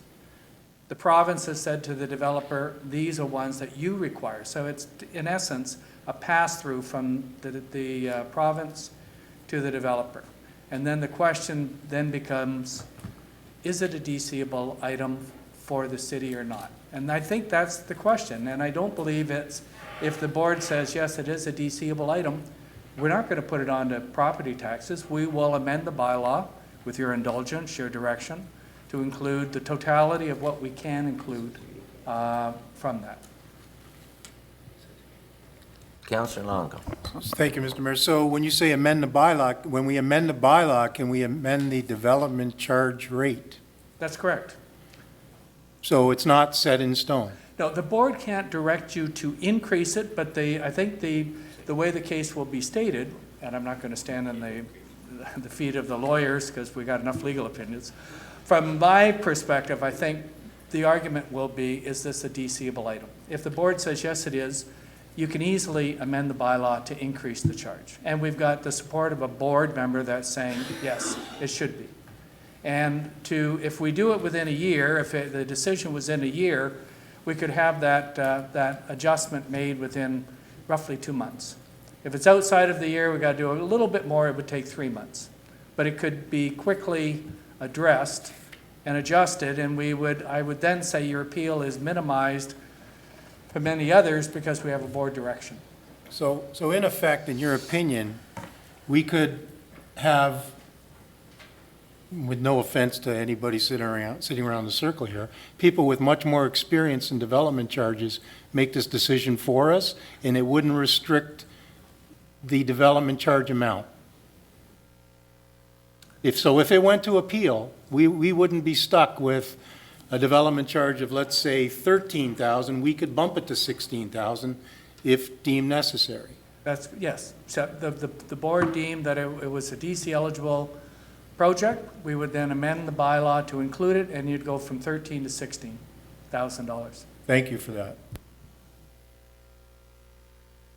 Any other questions on that? I seen hands over here. Councillor Neal. Yeah, a question again to the Rolling Meadows lawyer. If we decide to pass the amendment tonight and it is appealed, and we're talking about on the other side of the coin now, it is appealed after passing it,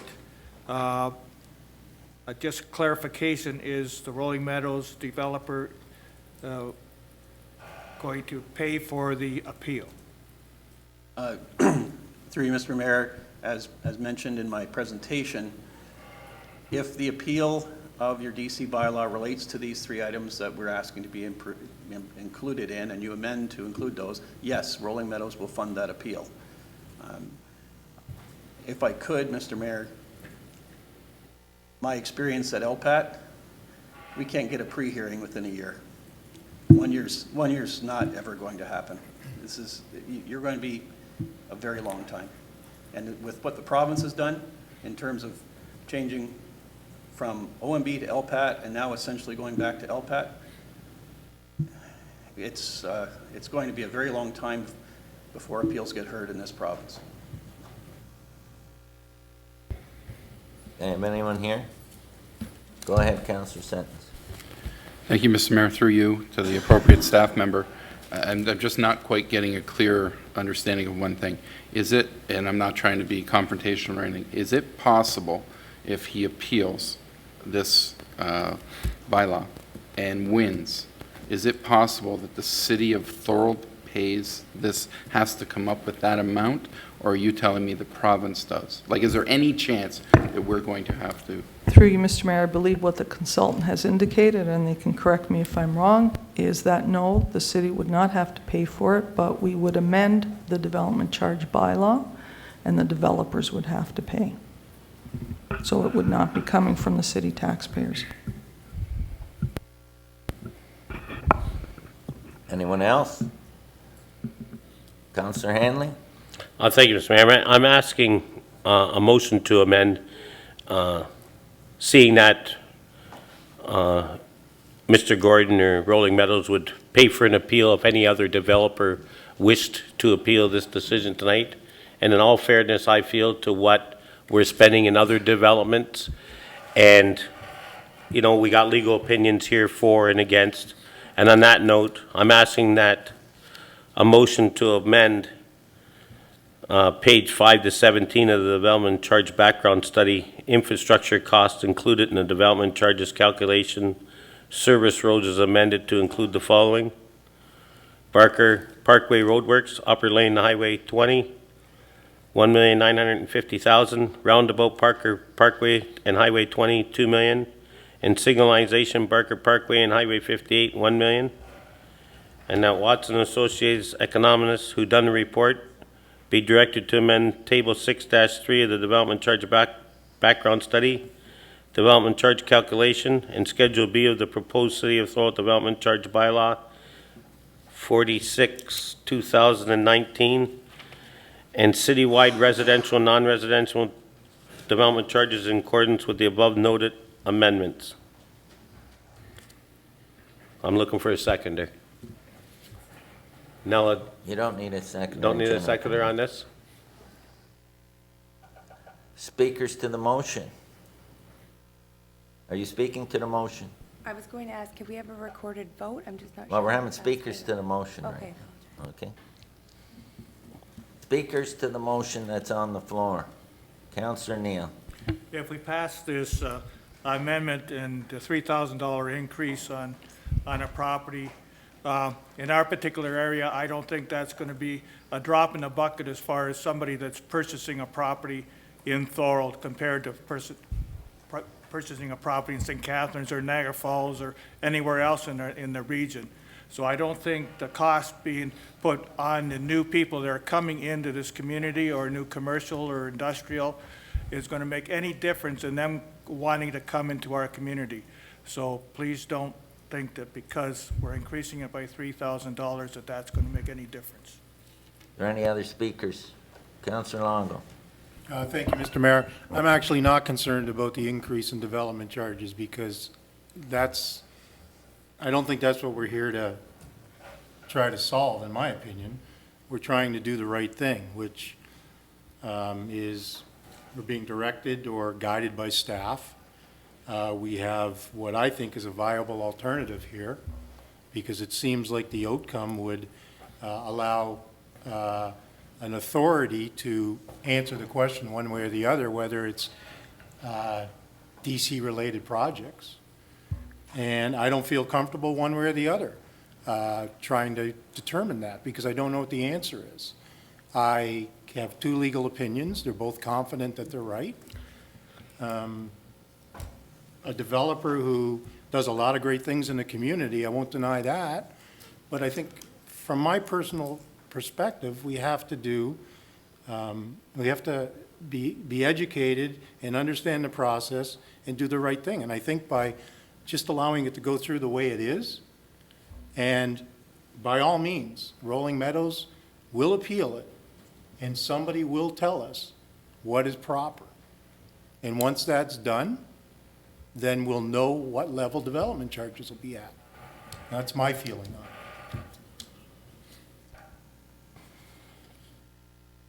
it. Speakers, any more speakers?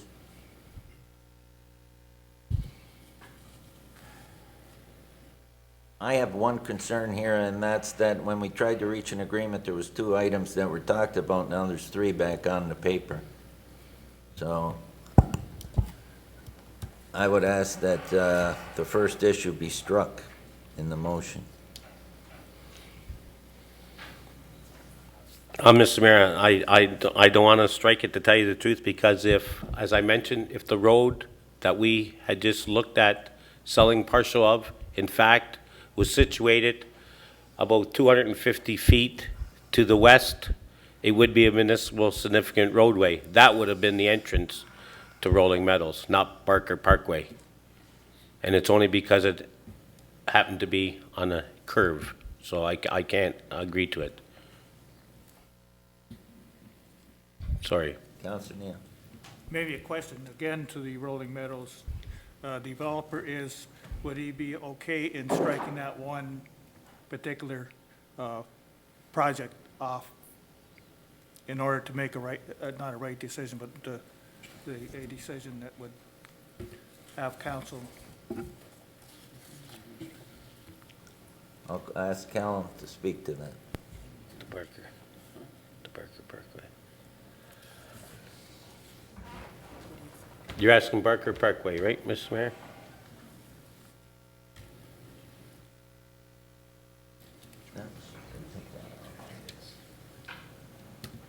Hey. Yeah, it's Barker Parkway that I'm talking about.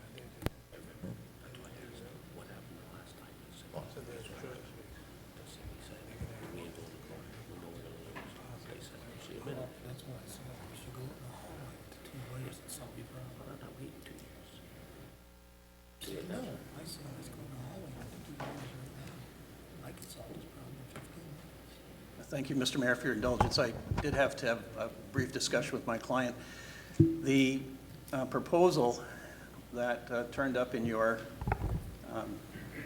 report, in my opinion, should not have been there. Those were without prejudice settlement discussions. And when you're looking at a settlement, you do some horse trading. It's our opinion that all 3 are properly DC eligible. Mr. Gordon would like council to consider all three. And again, we did attempt to reach a settlement, and we made a proposal. That settlement was not accepted. So, as I said, those were without prejudice discussions, should not have been before council to begin with.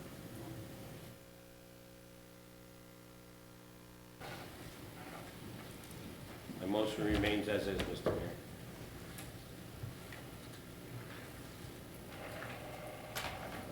Okay, is there any further discussion?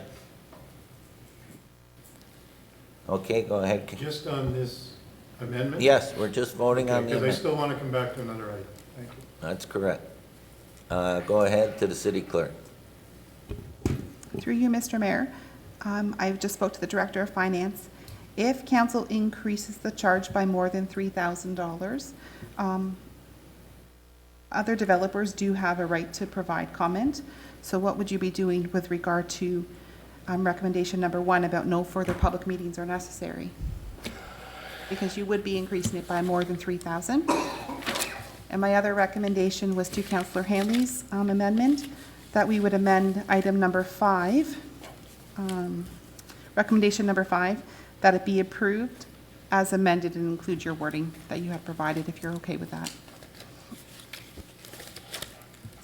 Mayor, if I could just ask your indulgence, Mr. Gordon would limit his claim so that your amount of your development charge increase would not exceed $3,000, so you would not have to go to any further consultation.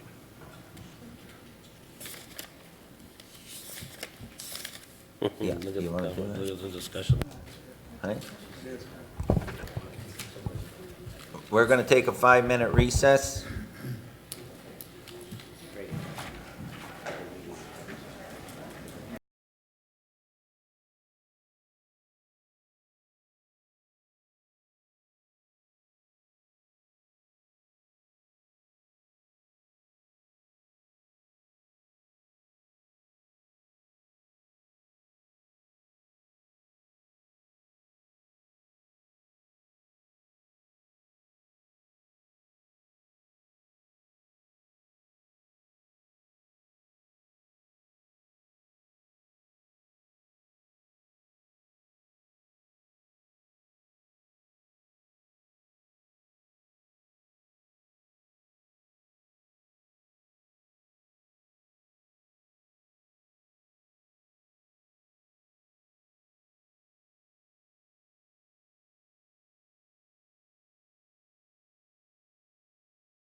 Glenn has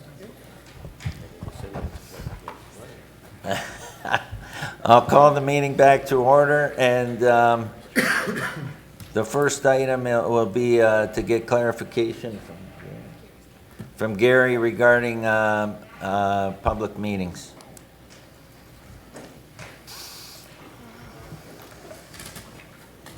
Through you, Mr. Mayor. When we come to a public meeting, we try and identify the quantum of the charge and all of the policies.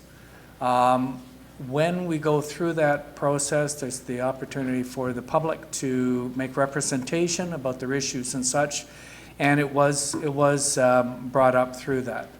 I guess generally the rule of thumb that we follow is that if the charge is going down, so that if you made submission deductions, or you introduced new policies that would reduce the charge on certain of the landowners, then we would normally not have to have another public meeting.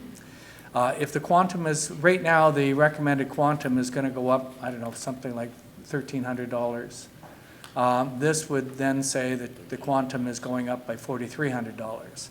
And the general public hasn't had the opportunity to consider the fullness of the increase of the charge. So using our rule of thumb that we would normally suggest, that information hasn't been in a report.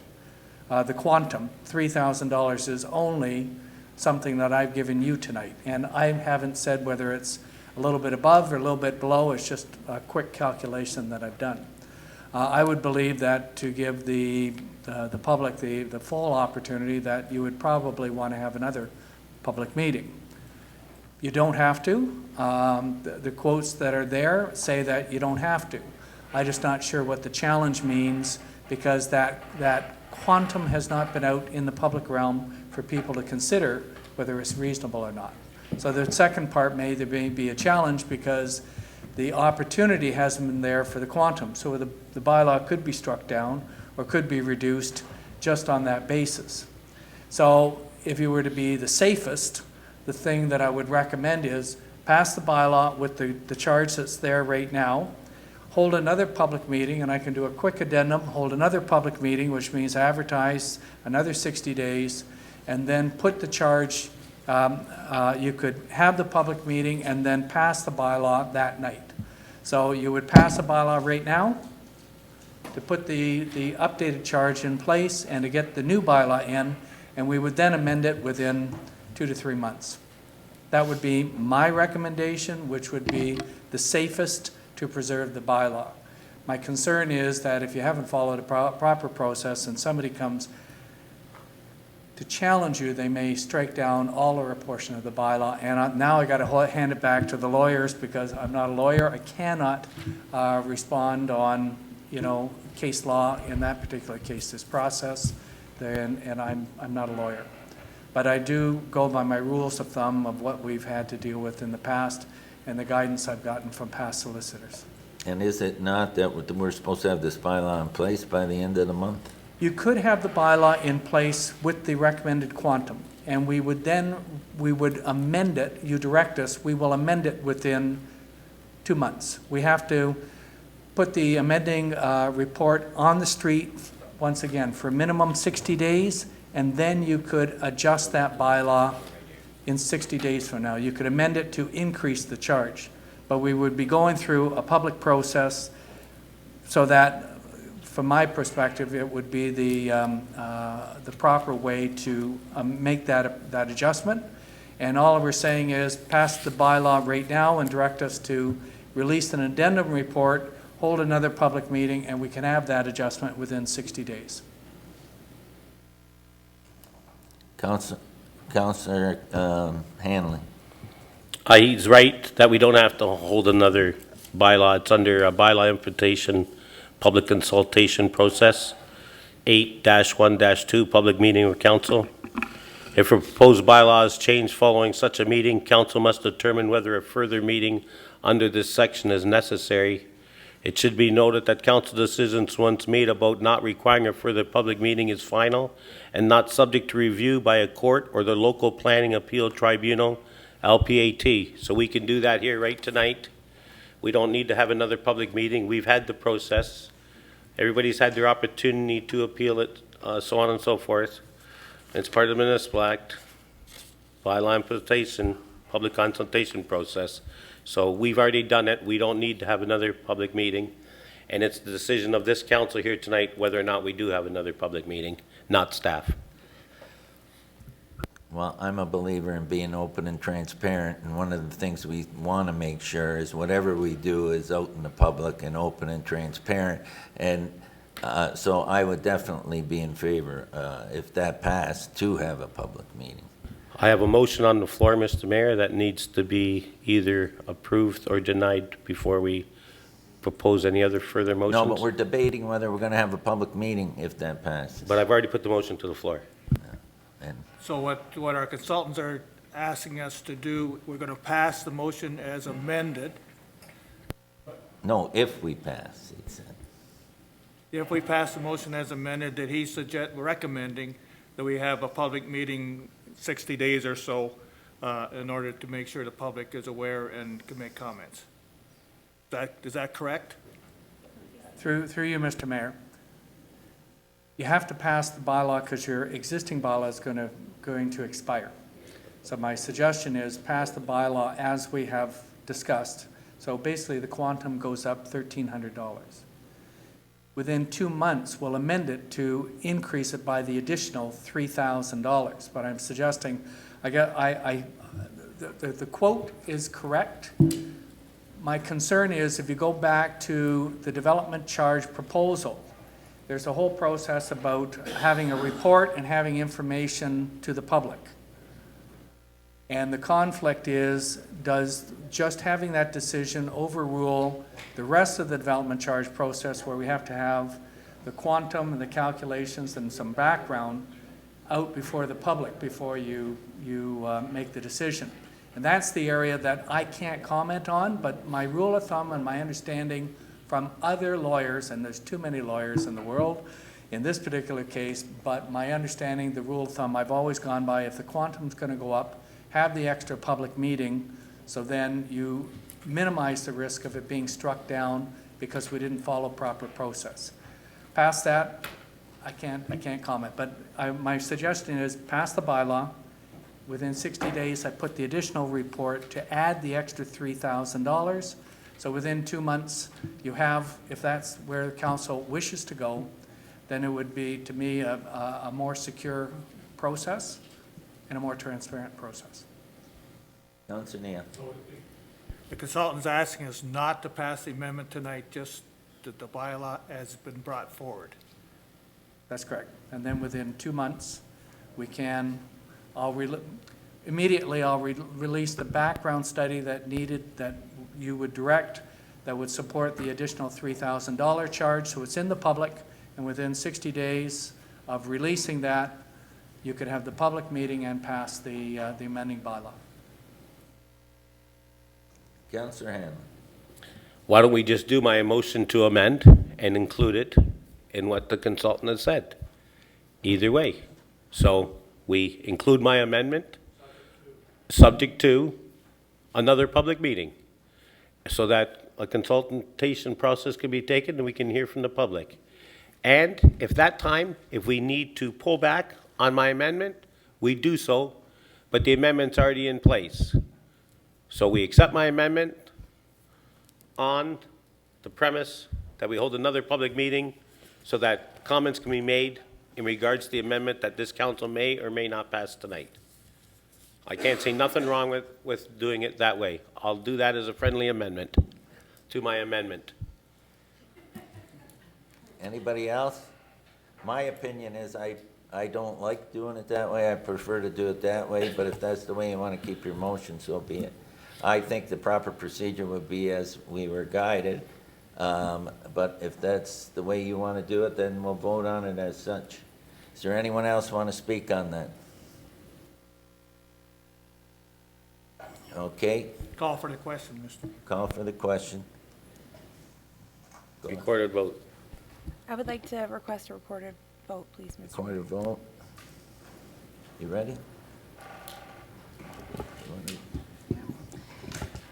Councillors, when your name is called, if you're voting in yes, voting in favor of the motion. If you say no, if you're voting against. We start with Councillor Wilson. Yes. Councillor Kenny. Yes. Councillor Neal. Yes. Councillor Decker. Councillor Longo. No. Councillor DeRose. Yes. Councillor Handley. Yes. Councillor Sentence. Yes. Okay. Mayor Ugolini. No. The motion's carried. Okay.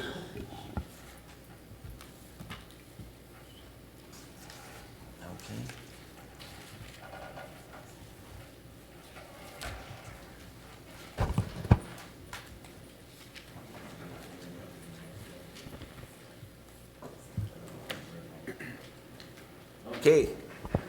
Up next, we have Delegation B. Shane. Mr. Mayor, we just passed the amended part. There's still more. My mistake. Okay. Now to the exciting stuff, if I may.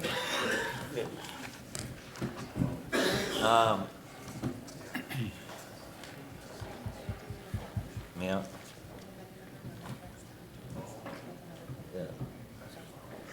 So now we have to do one. Okay, so we have items 1 to 4, 6, 7, and 8. Any discussion on those items? Did you want to speak on those, Councillor Long? I want to speak on the report. Go ahead. Page 5 of 12 talks about discretionary exemptions and credits.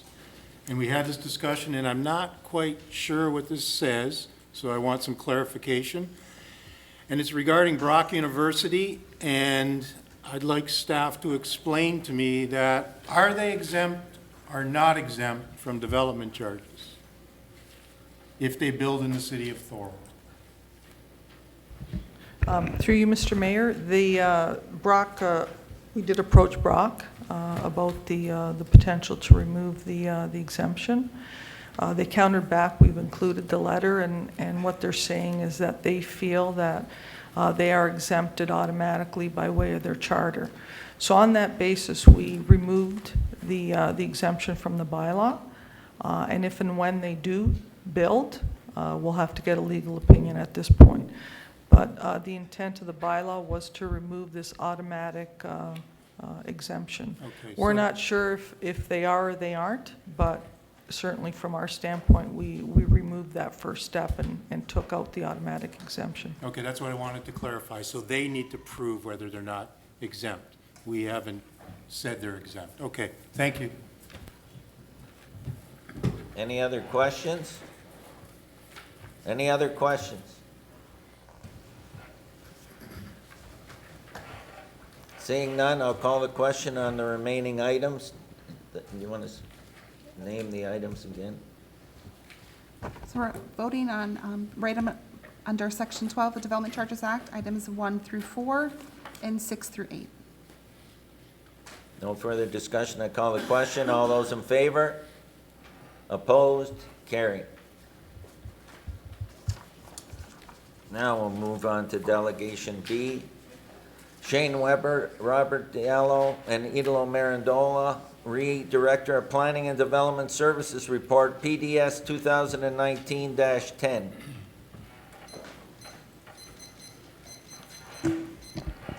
Thank you, Mr. Mayor, and thank you, members of council. My name is Robert DeLallo. I'm a lawyer. I appreciate you may have lawyer fatigue at this point. You may have general fatigue, but I promise to move through this as quickly as I can. I'm speaking on behalf of Shane Weber and Italo Marandola. Unfortunately, we've not had an opportunity to make any submissions on the new comprehensive zoning bylaw to this point, so we do appreciate having that opportunity by way of delegation tonight. So first, we're concerned with a specific item concerning the parking space requirements in residential areas as proposed in the new zoning bylaw.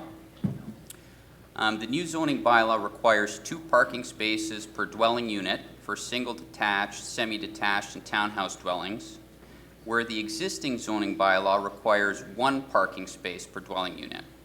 So what you're doing is you're making more restrictive parking requirements in residential areas.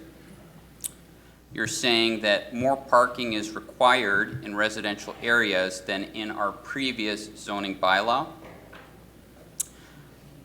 There's also a new requirement that the maximum driveway width will be 7 meters or 50% of the frontage of a property, whichever is less.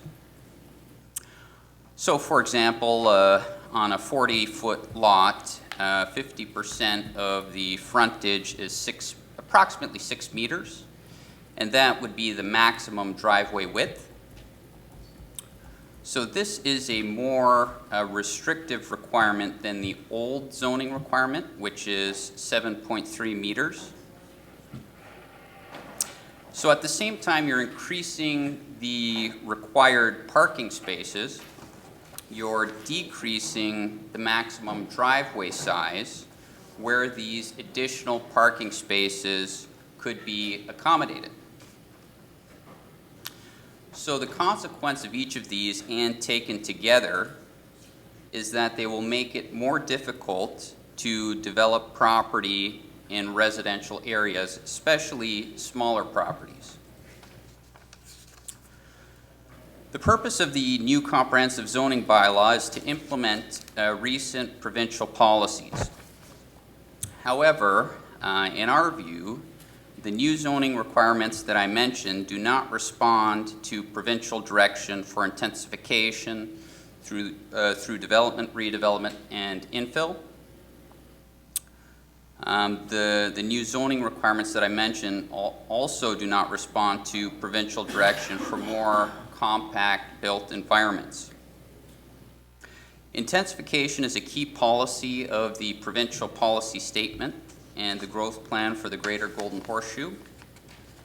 And as you may be aware, under the Planning Act, a decision of council in relation to a planning matter must be consistent with the provincial policy statement and must conform with the growth plan. You also may be aware of recent announcements and legislation put forward by the provincial government aimed at making it easier to build secondary suites and rental housing. This suggests to me that the provincial direction for intensification is only getting stronger. We believe that not only do the increased zoning restrictions in residential areas contained in the new zoning bylaw, they fail to comply with these provincial policies, but also they actually thwart the policies. And by that I mean you're going in the opposite direction of your existing zoning bylaw. You're going in the opposite direction of the old zoning bylaw with respect to the parking space requirements and the driveway requirements in residential areas. So the second point we wanted to make was property specific to my client's property at 1970 DeQ Road, 1970 DeQ Road in the Confederation Heights area. This property is zoned R1A in the existing zoning bylaw, and that zoning class has not changed in the new zoning bylaw. This is the lowest density residential use in the zoning bylaw. This property is approximately 1 acre within the urban boundary, and we believe there is an opportunity to zone this property for a higher intensity and less restrictive use. We note that surrounding properties are zoned for less restrictive and higher intensity use in the Confederation Heights area. And we believe, finally, that a higher zoning of this property would be more compliant with the provincial policy. And those are my comments, subject to any questions. Thank you. Any questions for the presenter?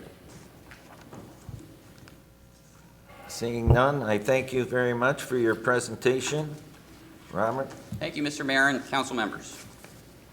Can I have a motion to move Director of Planning and Development Services Report, PDS 2019-10 forward? Counselor Hanlon. Move the report forward, Mr. Mayor.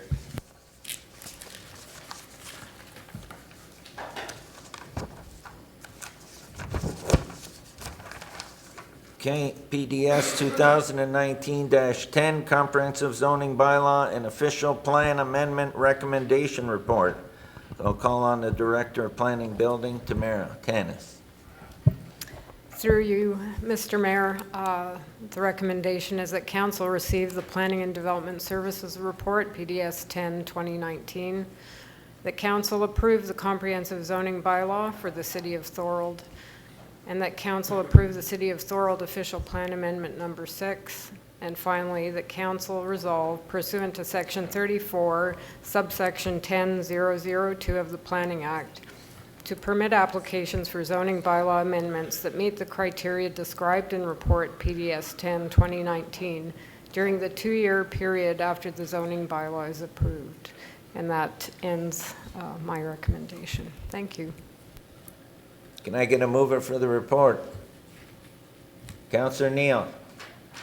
So moved. Speakers to the report. Speakers to the report. Any speakers to the report? Counselor Sentence. Thank you, Mr. Mayor. I just want to make sure, so we want to go ahead with this. If there's anything, I think I've asked you this before, if there's anything down the road, again, pro-business, pro-economy and everything, if there's anything down the road for a business coming in, we can look at it then and amend things as we go. To the Director of Planning. Through you, Mr. Mayor. That is correct. Everyone has the right to always apply for an amendment, whether to an official plan or a zoning bylaw amendment. In this case, the resolution that's recommended is that Council by resolution can allow zoning bylaw amendments as long as they're based on and meet the criteria that are established in the report.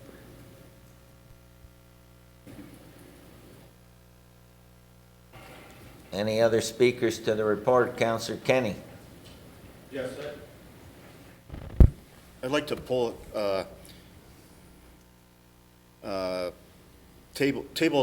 about table 6.3A, where we talk about the land use and 45% of it. I'd like to know why in that table we can't put part of the table to save floor space, another part in the table to save 55%. Part of our city official plan that the city has is it is a goal of this plan to protect and enhance the small town character of our urban areas, the residential neighborhoods, by ensuring that development and redevelopment is compatible with the scale and density of the existing developments on that street. That's right in our city official plan, and we're not addressing that in this. We're not, I brought it up before, we're not addressing these monster houses that are getting built, and we have to put something in there. Other cities have done it in Ontario. They found ways of doing it, and I'm going to ask that our planning department find something that we can get in this plan to limit this. To the Director of Planning Building. Through your worship, as noted in the previous speaker and the direction of the growth plan, the direction by the province is to intensify rather than to reduce and increase densities and provide affordable housing to citizens.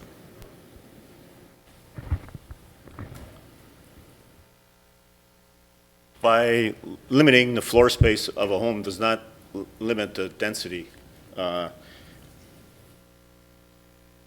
density within the city. The citizens of Thorold do not want these. Other areas, other cities in Ontario have limited it.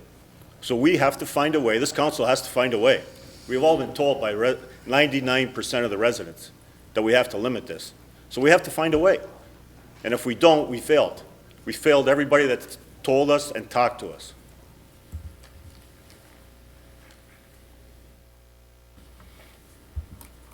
Any other speakers? Councillor Hand. Thank you, Mr. Are we passing this in a whole this evening, or are we passing it just as a recommendation and could be Because it's a bylaw, if you That's go right. to bylaws and regular council. Yeah. Okay? So if we pass it here tonight, then the only way that it can be done is to come back and someone ask for an amendment to the bylaw. It can't be discussed further after tonight. So if we wanted to put an amendment to it, it has to be done tonight. That's correct. That's right. Okay, thank you. So, I don't know if you want to address that, how that is being addressed in the comprehensive zoning bylaw.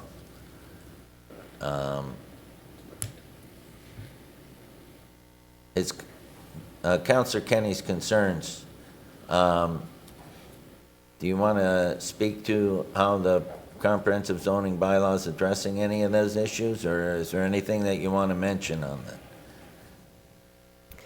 Through you, Mr. Mayor, I think Mr. Councillor Kenny's goal is to affect the topology and scale of a home, a residential unit.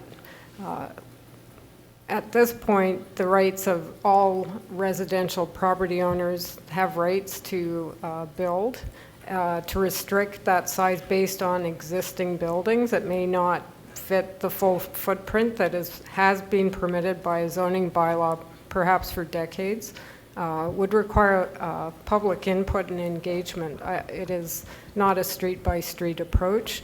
We have to meet the official plan density targets that are established by the region and follow through and meet the policies that they have approved for the region.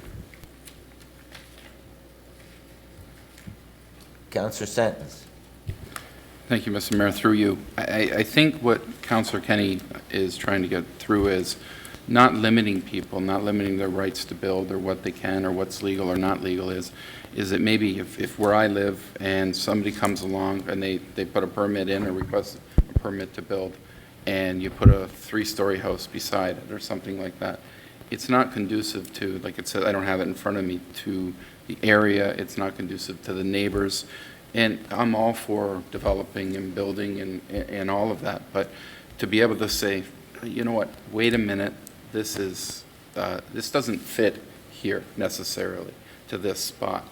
That's, I think, unless I'm wrong, is what he's looking for, is somewhere where we can say maybe common sense. And again, not to limit anybody, not to limit a developer or a builder, but to say, okay, that's too much for the city of Thorold, maybe. Unless I've got that wrong. Thank you. Go ahead, Councillor Kenny. Yeah, it's right in our official plan. We either follow the official plan or don't, to maintain and enhance the character and stability of the existing well-established residential neighborhoods by ensuring that the development and redevelopment is compatible with the scale and density of your existing developments.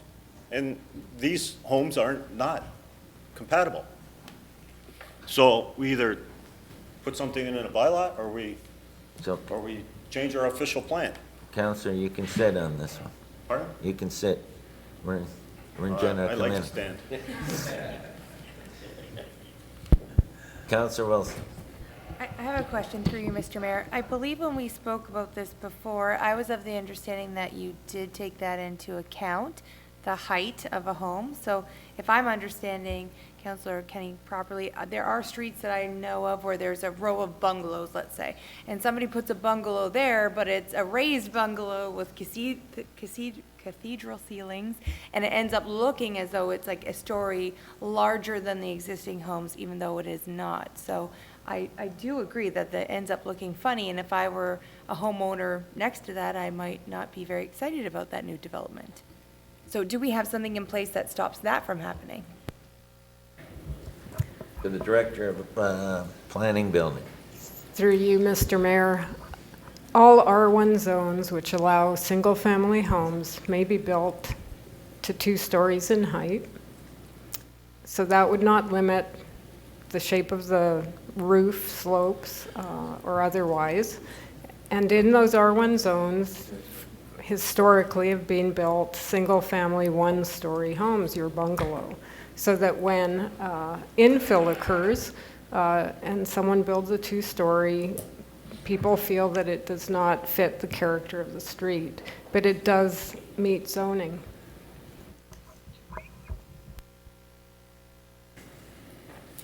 Councilor Longo. Through you to the Director of Planning, in the R1 areas that are single-family detached, if somebody wanted to redevelop one and turn it into a semi-detached, they would need a zoning bylaw amendment based on this new.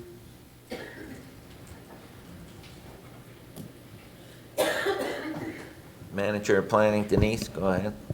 Through the mayor to the councillor, that is correct. A zoning and bylaw amendment would be required, and it would be brought forward in front of yourselves for decision.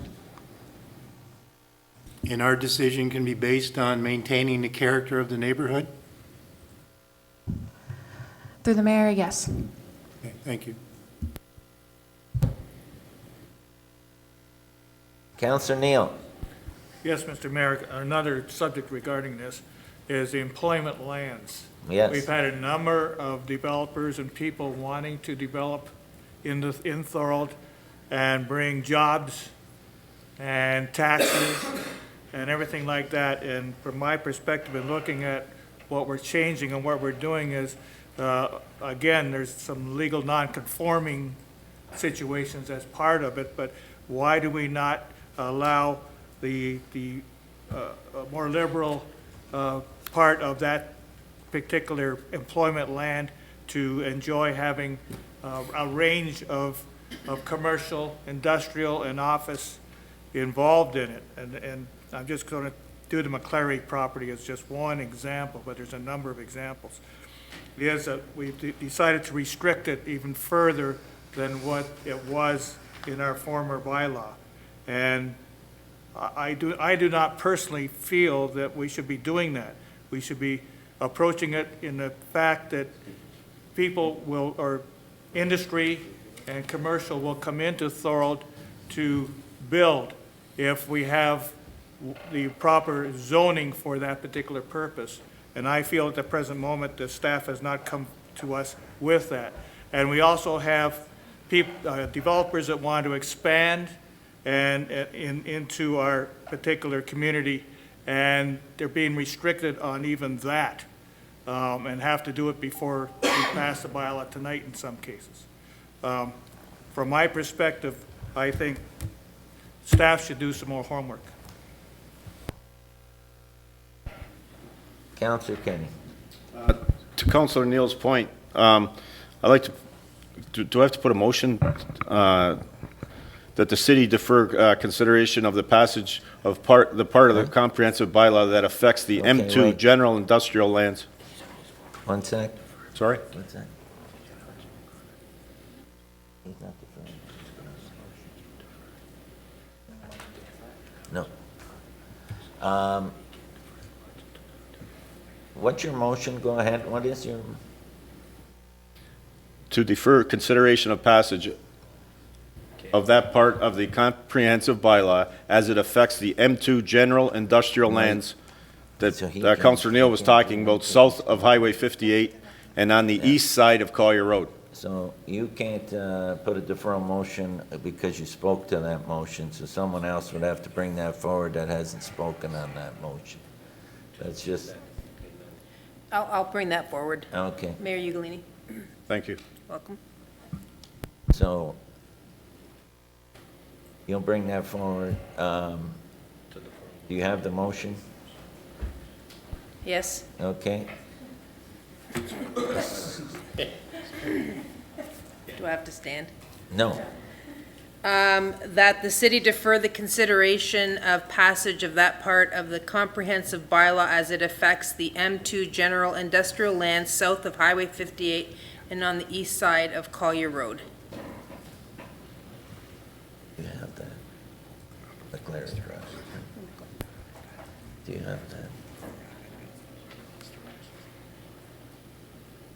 Is it the same one? I'm not sure. Is that mine? Who gave you that? Okay. Do you want to read this one then after? I'll get the city clerk to read this and see if you're happy with it. Through you, Mr. Mayor, would Councillor Kenny consider the following? Whereas the regionally approved City of Thorold official plan dated April 2016 designates McCleary Drive property as light industrial zone, and whereas identified uses in the light industrial zone include, but not limited to, wholesaling, manufacturing, warehousing, and whereas the proposed zoning bylaw has conformed with the noted uses, now therefore be it resolved that Thorold City Council secure a planning consultant to undertake a market assessment of the lands and prepare a justification report for the requested amendment to the official plan, followed by a zoning bylaw amendment to recognize existing established uses for the property noted above. Thank you. Are you Donna? good with that motion? Yes, thank you. Because that's coming from Councillor Decker. Speakers to the motion. Councillor Longo. Thank you, Mr. Mayor. Just a question. So we're going to hire a consultant to study this? That's the plan? Through you, Mr. Mayor, the city's exercise through planning staff is conformity with the official plan. As approved by the region, we must conform so that we cannot take that recommendation and then go against it. So it's advisable that you retain the services to do a market assessment and justification for this, as it currently does not conform. Councillor Longo. So we're going to hire a consultant to go against the official plan of the region and the city, in effect. I know the answer. Thanks. Any others? Go ahead, Councillor Wilson. I guess just to speak to that, my only concern is this is one particular case that's come up, but there has been others. So my only concern is in this proposed bylaw is how many other companies that we are restricting, I guess, in terms of expansion. I mean, one thing that I think is really important to this council is to expand our economic development. For what we put in our budget to hire somebody, and so I'm just really concerned about voting on something that's then ultimately restricting any business from coming here and actually operating their business. So I find it a bit overwhelming for us to decide this when we're not really sure what could happen, and then we can't go against it after 2 years. So that's my statement. Councillor Kenny. I guess what I have a problem, like whether it was the previous thing about maximum floor area in the previous conversation, or whether it's this particular motion, we talked about it before with planning, and I mean, I have something here from the city of Oakville. They've done something. They've worked. Their planning department worked something through. I approached our planning department, and I didn't really get anywhere. So I think we have to have a more open mind and not always go outside. I don't want to go outside and spend money for these kind of things. Councillor McNeil. Maybe, Mr. Mayor, we have to amend our official plan in the next 2 years, is that maybe we have to go back to our official plan and amend it so that we can put these items into our comprehensive zoning bylaw next time around. Maybe a comment from the planning staff on that regard. Through you, Mr. Mayor, as you heard this evening, the region is undertaking an official plan amendment to bring it into conformity to 2041 numbers. That's the year 2041. This zoning bylaw is just meeting the 2031 numbers that were approved in the official plan. So we have obligations to meet employment and population density targets. Our official plan designates land and the uses within those to meet those targets, and then followed by this comprehensive zoning bylaw. Under legislation, you must approve it within 3 years of approving the official plan. We are in year 3 at this point in time. On your tables, the Dillon Consulting Report, you'll find is about employment land studies. When we undertake official plan work, we undertake background studies, as does the region, to identify the highest best use employment We do not look at ad hoc approaches or opinions. We actually have studies and public engagement. It's a thorough process. So at this point, yes, we're probably 10 years behind, but we have to follow the legislation, and that's the process to date. Thanks. Councillor Neal? So your recommendation may be that we, in the next 2 years, that we do another amendment to our official plan, and then after that, look at our zoning bylaw again. Through you, Mr. Mayor, under legislation, we're required to start reviewing the official plan 5 years after the approval of the last comprehensive one that was undertaken, so that it would begin within 2 years. At the same time, hopefully the region, their official plan will be approved and not appealed, and we can then quickly conform with any new policies that they bring forward. Thank you. Councillor Hammond? Well, I would like to say, just a comment, I feel we're here because when the last official plan was put forward to us, I know that some councillors had reservations in regards to these monster houses, and we as a council were made to believe that we could deal with this in the comprehensive zoning bylaw, and we are led on to believe that throughout the last term of council also. And now we get to this term of council, and now we're told, because we already have the official plan, then we can't do it in the comprehensive zoning bylaw. But I know Councillor Neal was here. I don't know if yourself was here, Mr. Mayor, in the past, but when we had officially done this, we were made to believe when it got to the comprehensive zoning bylaw, we could ban or do something to prohibit such type of monstrosity of homes. And now we're told we can't. So the faster we can do it and get it done, we should be. And going out and getting a consultant, we were told by our own staff that we could do it, and then when that staff member was no longer here, we get a new staff member that tells us that we can't. That's the dilemma we're in here today. We're misinformed as far as I'm concerned as councils.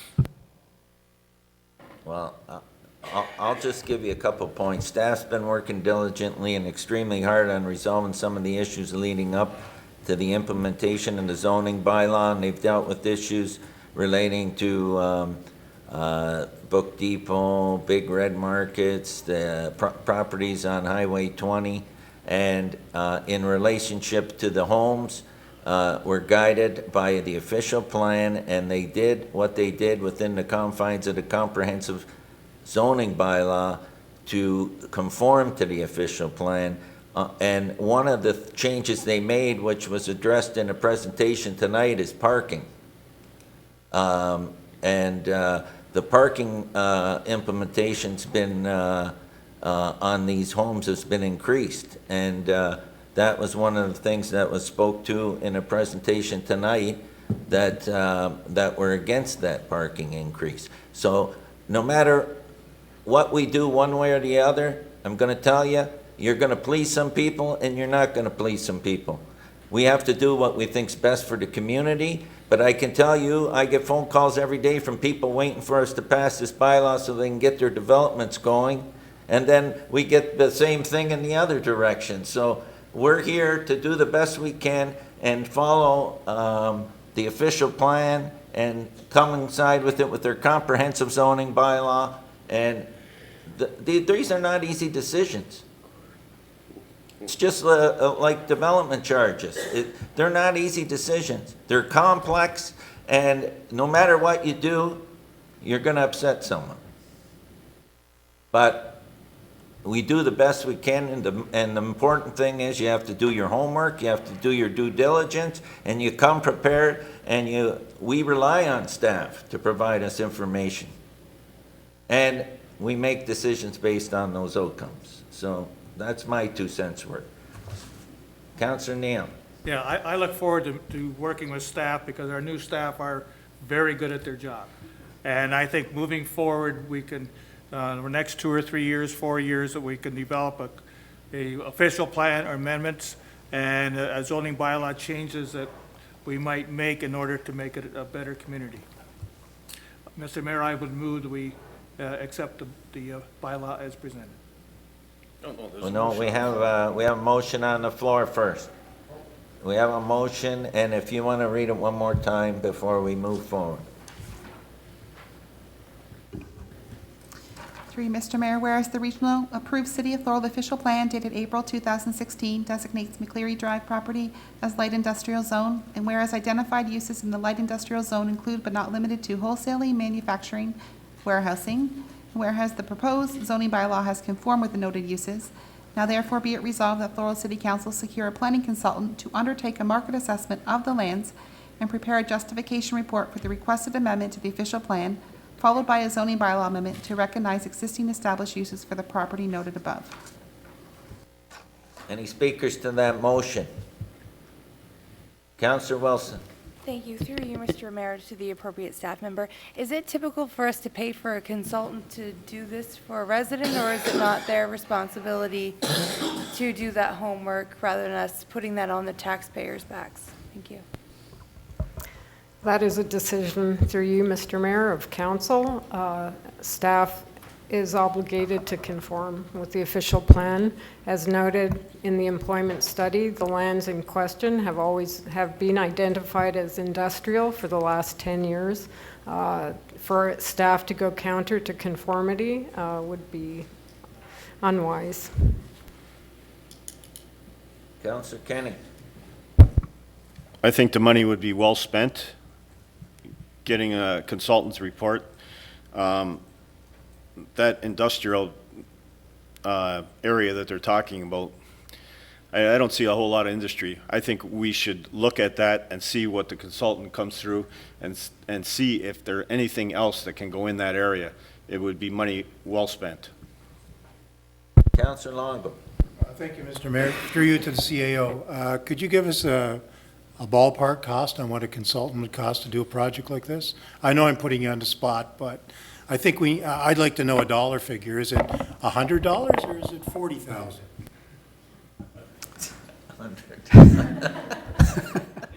Mr. Mayor, if I have to pick a number from here, I would guess something about 25,000, 30,000. If I will ask the Director of Planning if she has some opinion on that. Thank you. Through you, Mr. Mayor, I would concur. I would probably up the price to 40. I was right. Does that answer your question? Yes. And can I make a comment? Yes, you can. I won't spend $40,000 because it doesn't conform to the official plan. I got Councillor Decker and then Councillor Neal. Through you, Mr. Mayor, I just have a question with the land in question that we're talking about. So we're saying that no other businesses can go in this land. So I'm going to go back to the rock climbing person who purchased this land because he wanted to build this facility for people to go and use this rock climbing facility. So we're saying that he cannot do this with this bylaw that we're going to pass this evening?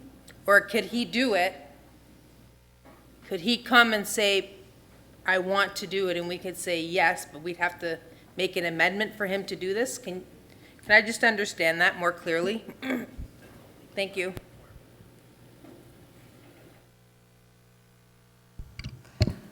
Through the mayor to the councillor, these lands are looked at in terms of the highest and best use of the land, given their proximity to Highway 58.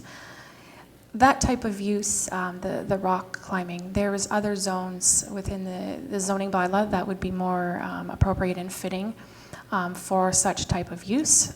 The intent is to protect these lands for those employment uses that do need highway access, as these really are the last remaining developable serviced industrial lands vacant within the city of Thorold. Could you give me an example of what would be better suited for that land? Through the mayor, we're looking at employment type uses such as industrial uses, research and development type uses, ones where you're going to have a higher concentration of employees, and ones where the employees are of a professional nature. Sorry, one more question.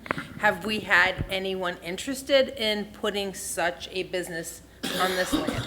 So in part two, would we rather leave the land vacant than have somebody put something there and try to make a go of it. Through the mayor, these are our lands that we have for now and forever. If we develop these lands for not the highest and best use, then we will no longer have employment lands for those types of uses that we really want to see and that need access to the highway. I know that the Niagara Region, our economic development rep, they're out there working and having conversations with the development community and those interested parties for these lands.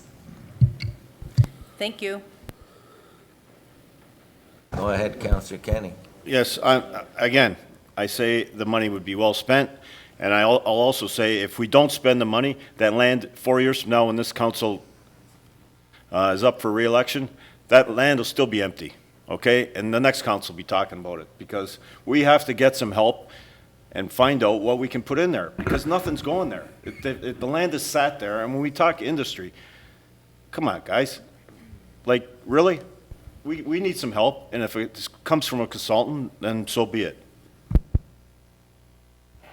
Councillor Wilson. Thank you, Mr. Mayor. Just a comment. I just want to go back to the Economic Development Officer again that we have put in the budget to hire. Having heard from staff what the purpose of that particular land is for, reminds me that we have somebody coming on board that should actually be identifying these lands and potential companies to come and build there and employ people in Thorold.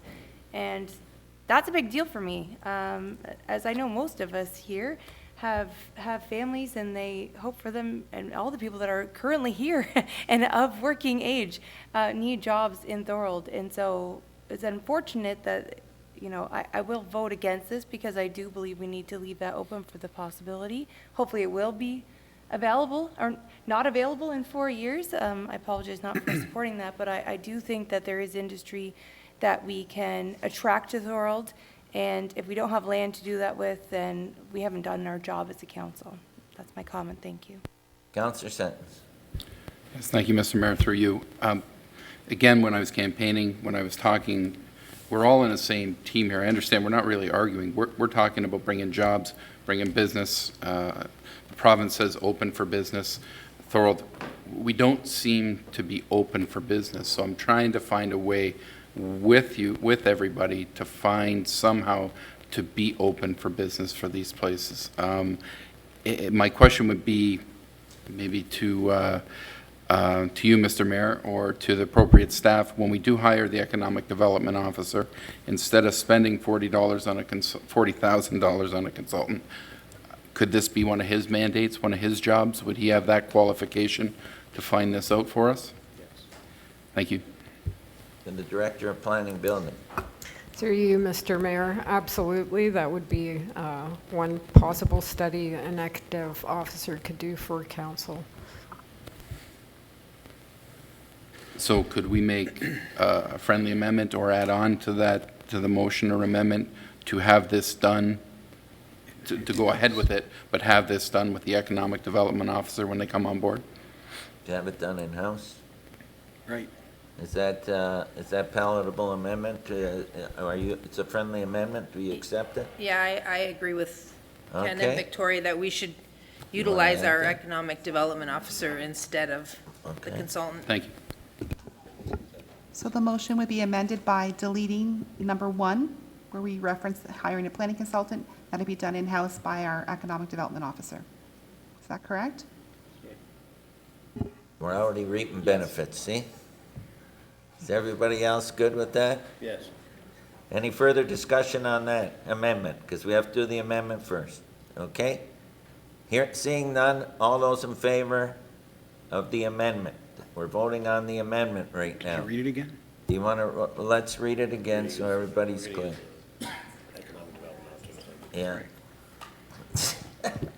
Whereas the regionally approved City of Thorold official plan dated April 2016 designates McCleary Drive property as light industrial zone, and whereas identified uses of the light industrial zone include but not be limited to wholesaling, manufacturing, warehousing, whereas the proposed zoning bylaw has conformed with the noted uses, now therefore be it resolved that the economic development officer, once secured, be directed to undertake a study for uses in the do the whole study. Yeah. That he prepare a study with a requested amendment to the official plan, followed by a zoning bylaw to recognize existing established uses for the property noted above. Or should I add in there that work with the planning department? Would that be more apt in there? Would you agree Through with you, that? Mr. Mayor, we always love to work with our colleagues. Okay, so in conjunction with our planning department, okay? So is everybody good there now? Don't we have to vote on the added to the amendment first before the amendment? There was a friendly amendment Yeah, to the motion. we have to vote on that first, no? Because I don't want it. Aye? I want to vote against that friendly amendment. That's right. You can- Okay. Yeah. So we have to vote on that first before we vote on the amendment. Okay, thank you.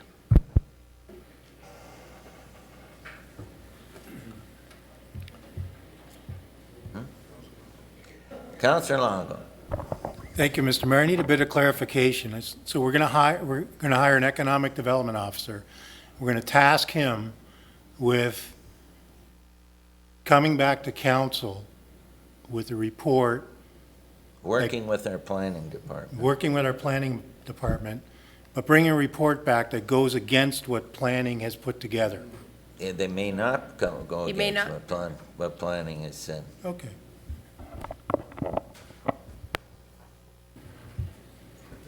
Okay? Tamara, go ahead. Through you, Mr. Mayor, we recommend that you approve the bylaw as is, and then task the new employee with undertaking a study that could inform the region's review of their official plan and their employment growth targets, which would then be followed by our official plan and review of employment lands. I think that's the correct order to do it in. Okay? Just go find people, new businesses. So what we've been recommending is we pass the report and then add the amendment on after, correct? To do that. They hired. Right? Well, no, but what the rest of the council Eh? What they're saying is approve this comprehensive zoning bylaw as is. That's right. Recommendation number 5. We're going to hire them. We already made that call. Yeah. As an after. So we withdraw that amendment or we defeat it, right? So this is going to be number 5. You'll need to run to. So what happens is, if you look at the planning perspective, Now that he's here, they cannot save us, no, they he saves the 40 grand. Here's the thing. Because they're concerned that the economic development organization, their position will always be the same. Oh, you want? So if this is the. What industry's gonna come out? No, it's not, we don't want industry, we want a research and development card. We don't want.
CAO. So the two choices in hand, if you want to do it immediately, the way the council is suggesting, to study the land, we have to hire planning consultant to do it, because staff's position is that we have to conform to the official plan, the comprehensive zoning bylaw. So planning staff is not going to support whether economic development officer consult with them. Their position is very clear, very evident, has been very clearly communicated by our Director of Planning and Development Services. So the other option is that we approve this as is, and when the region completes their official plan, the problem what I see here is our official plan that has been approved by previous council in 2016 June, there is an issue with that. And I understand that from my perspective, we want, or from the city's perspective, we want to make sure that we are open for business. We want to make sure that economic development opportunity, wherever it arises, we could take advantage of it. The problem from planning perspective is their hands are tied. There was a study that was done in 2009, talk about employment lands, that directed how our previous or our current official plan is taking shape or has taken shape. It has identified in McClary Drive those employment lands, and it has restricted other kind of uses in that area. So that is the predicament that the planning staff has at this point in time, that the comprehensive zoning bylaw has to conform to the official plan. We don't have any choice, or planning department is saying that we don't have any choice in that. So we are stuck with that. We have to conform to the official plan within the 3 years. The official plan was approved in June of 2016. So within 3 years, the time is ticking. So if we have to go through that route, and if council doesn't agree with this situation or what has been presented by planning staff, the only other alternative is to hire someone else who conforms to council's position, and then they can come up with a alternative for that. But in any case, then you are not conforming to the official plan. So that's the situation. So the right way of correcting it is, I know what has happened in the past. It has happened in the past. Region is doing their official plan amendment, their official plan. When that is completed, we will be, in a couple of years, we will be starting our process to update our official plan. Whatever errors, I will not say errors, whatever the thought process has happened in the past, that will be our opportunity to correct that master document. Comprehensive zoning bylaw would follow automatically, will automatically get corrected. So that's the gist of the whole situation that we are in. It's not that the staff is not interested in developing those lands to the best use of it, but the problem is from a regional, from a provincial, from our official plan standpoint, the hands are restricted. That's what I have quite extensive discussion with our planning staff. It's not that they are not interested in working with council or working for the development of the city. It is legislated, and the hands are tied. I think that's the situation. I will defer it to our Director of Planning to add to it if you want. Thank you. Through you, Mr. Mayor, I couldn't say it better. Under the legislation, we're required to conform all the way through from province through region down through to our local zoning bylaw. And as provided again on the table, the Regional Council approves official plans, not local lower tier municipal council. So they would have to review any amendment proposed by a consultant to that site-specific property. And, you know, on a betting side, I would bet that they may say no to the amendment. Thank you.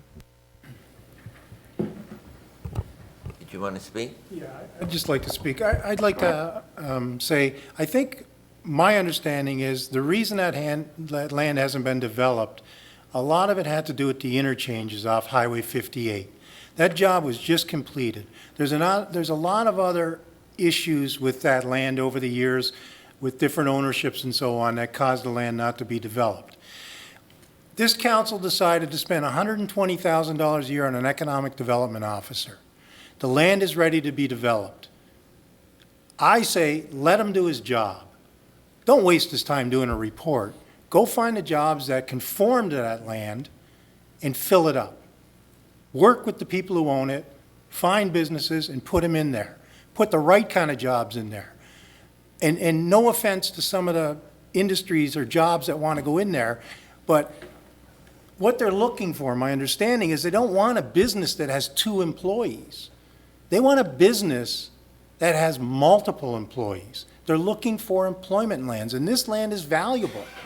And I know it's sat for a long time, and it looks like it'll never be developed, but the worst thing we could do, I think, is put the wrong type of businesses in there, and maybe it's 8, 10 years down the road, we have somebody come knocking on their door and we don't have land for them for a research institute or something like that.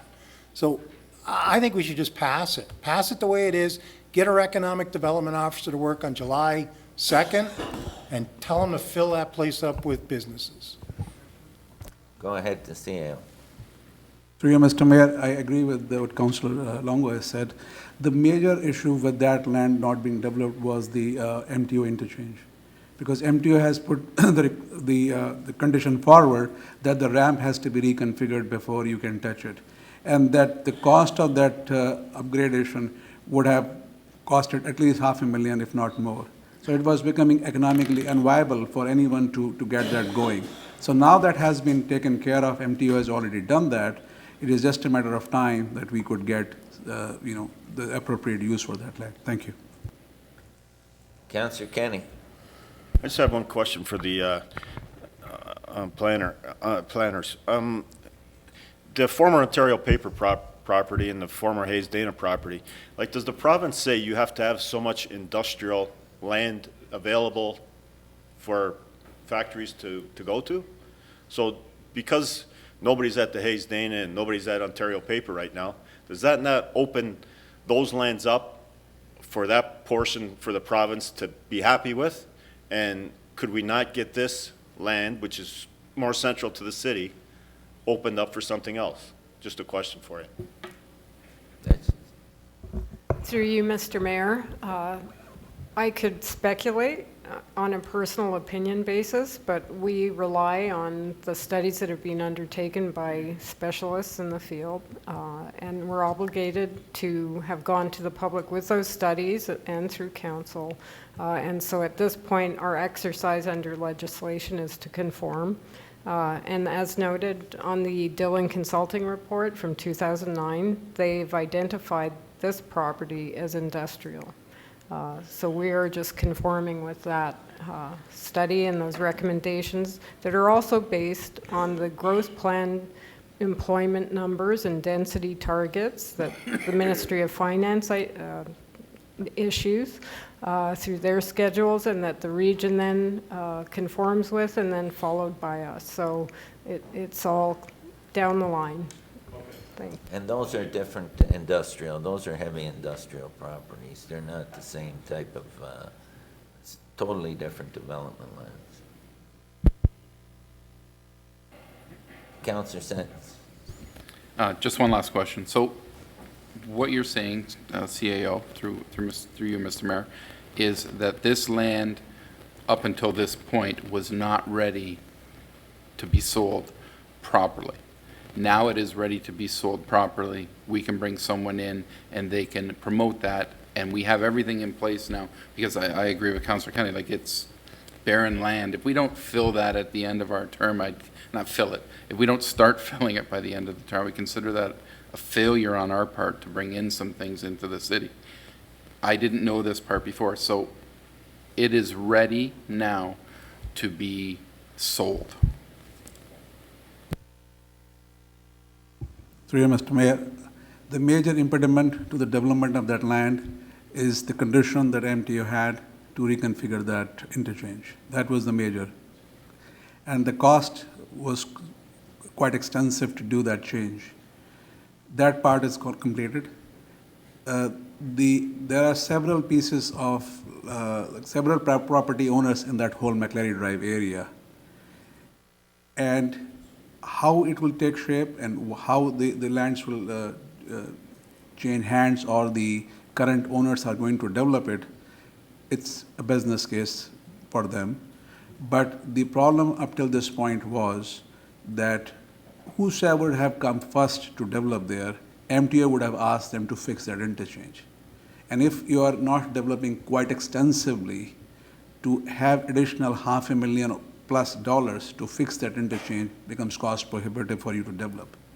So what we are saying now is that problem, which was there up till now, has been recently overcome by MTO updating that interchange or have fixing that interchange.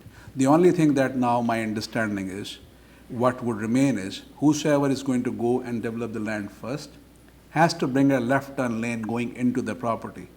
That would be a requirement from MTO to have a left turn lane going into the property. The cost of that will not be cost prohibitive for someone to develop it. So just a matter of time, that has happened fairly recently that MTO has updated it. Matter of time that if the economic development officer is here, he can knock on the doors with the appropriate uses that are allowed in our official plan and also on our zoning bylaw then, and then see what kind of use, what kind of employment lands that can be brought in. If, for example, if we think that that is what has happened in the past or what the studies that was completed in 2009 that the director is mentioning, and the trend has completely changed now, when we do our official plan amendment, when we have our new official plan, we can change everything. We can look into the future, what is there. We will have all that study that would be done in order for us to change it.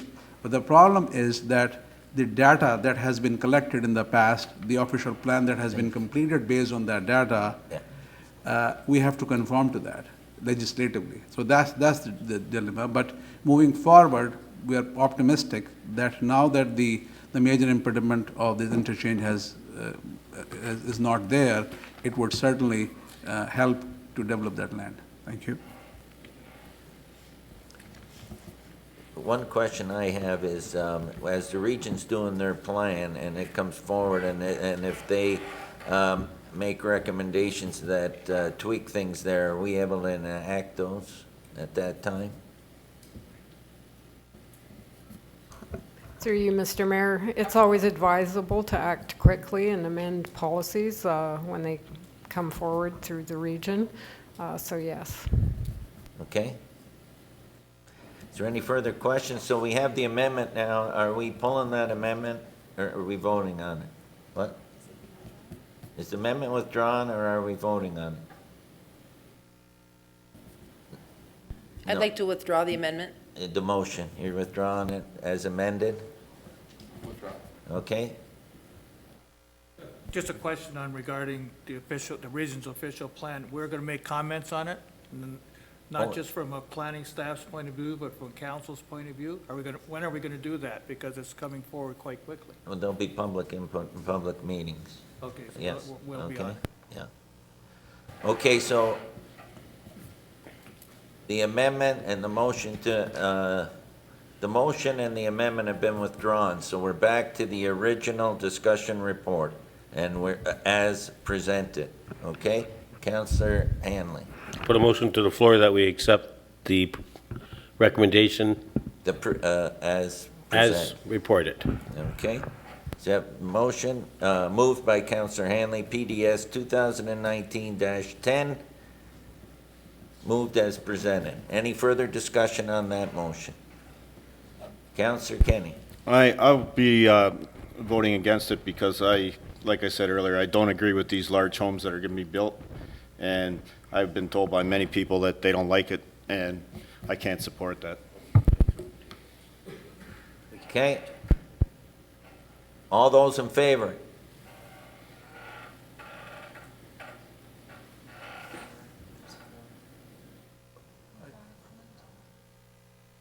Opposed?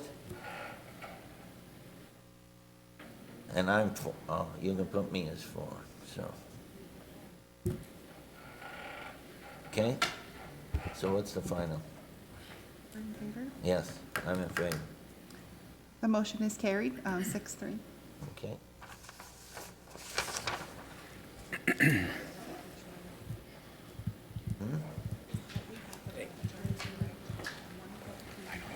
I will double check that. Can't believe it.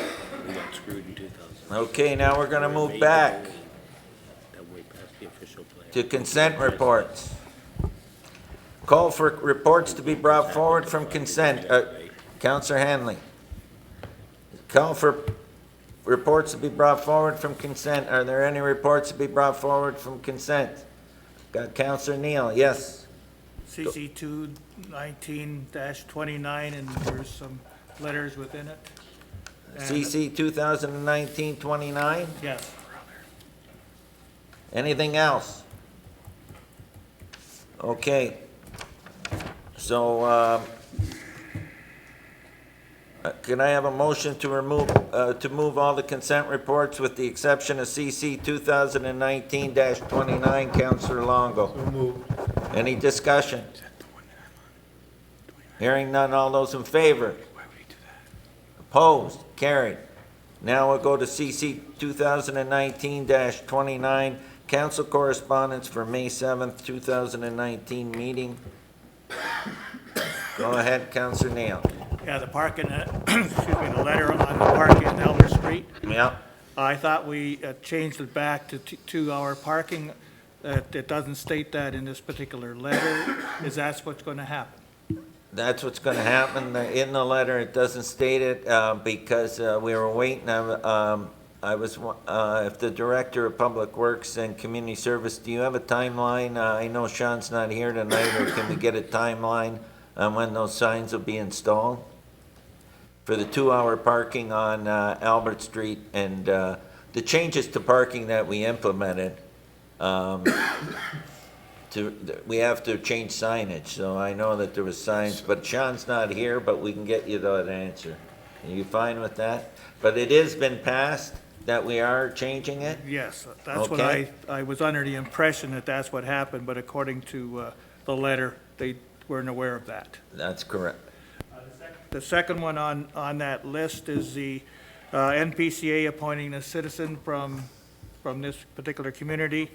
And they go into a lot of details on what you have to be. You have to be a perfect person and know everything. And my question, I guess, to yourself or Donna is, what are we going to do about that when we actually have to appoint a person, which we have decided we're going to do? I mean, what expert are we going to have from this city? Are we going? Well, here's what I can tell you. Yes. There's nothing approved yet on criteria. They're working on it, okay, to approve the criteria. What we are going to do as a city council is we put out for applications. We'll review those applications, and council will pick a representative that will have to be approved at the region. Okay, we have the authority to approve a candidate and send it to the region, but the region has to approve our candidate as well. So if we don't put the right candidate forward with an accounting background, then we're not in the running? I mean, that's the criteria that's in here. The criteria is gonna be they're gonna try and have a mixed criteria. They're gonna try and have, but it's gonna be a very complicated situation. I can see that coming forward. I can see it lasting for years. But we are going to, we're gonna pick a representative from our applications. We'll do our due diligence, and then it'll be up to Regional Councilor Whalen and myself to push our candidate forward at the regional level. Okay? Is there any further discussion on that? Seeing none, CC 2019-29, are you going to move that, Councilor Neal? Yes, Mr. Mayor, I move that. All those in favor? Opposed? Carried. Okay, we're back to discussion reports. Number B, PWC S 2019-30, Building Condition Assessment, Chestnut Hall and Library. And is that Director of Operations and Community Services, Jeff, please?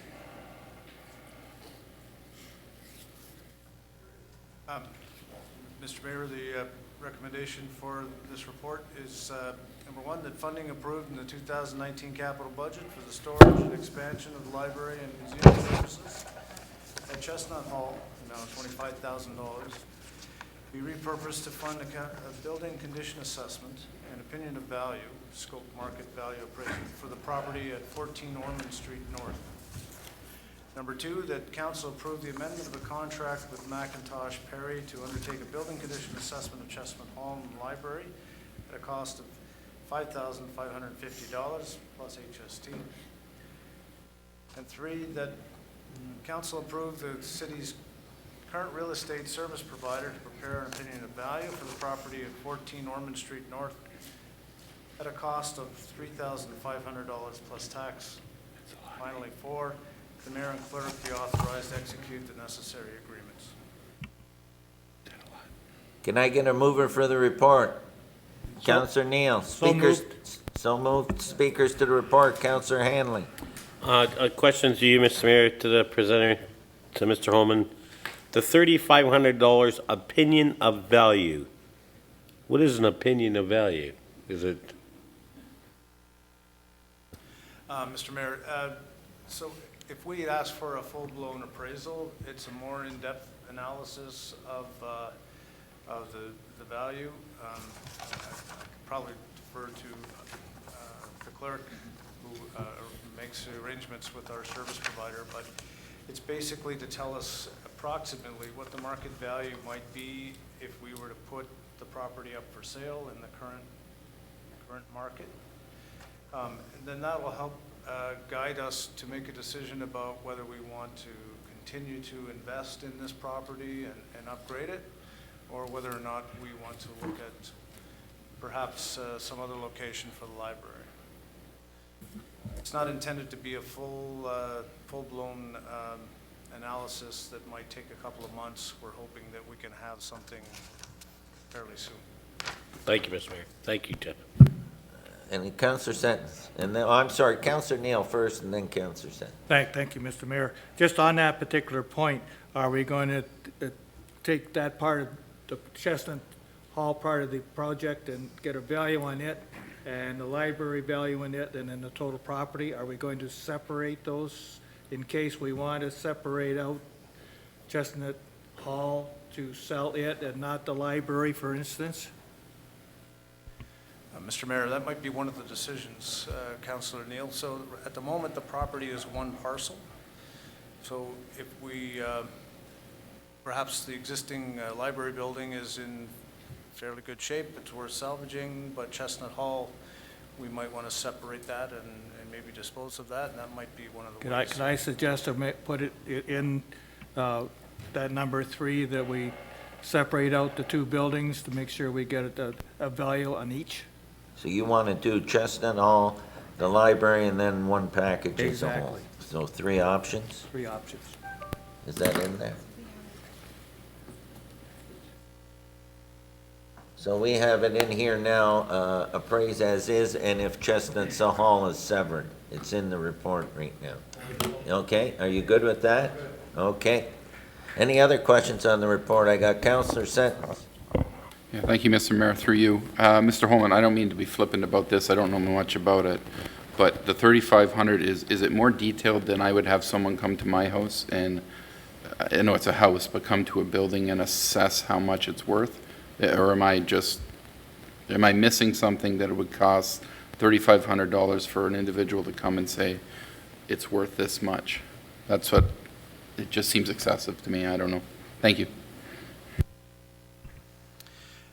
Not being an expert in this particular field, I would expect that the real estate service provider would determine what the highest and best use might be and attach some kind of a value based on sales that might have occurred in the immediate area for the similar type of use.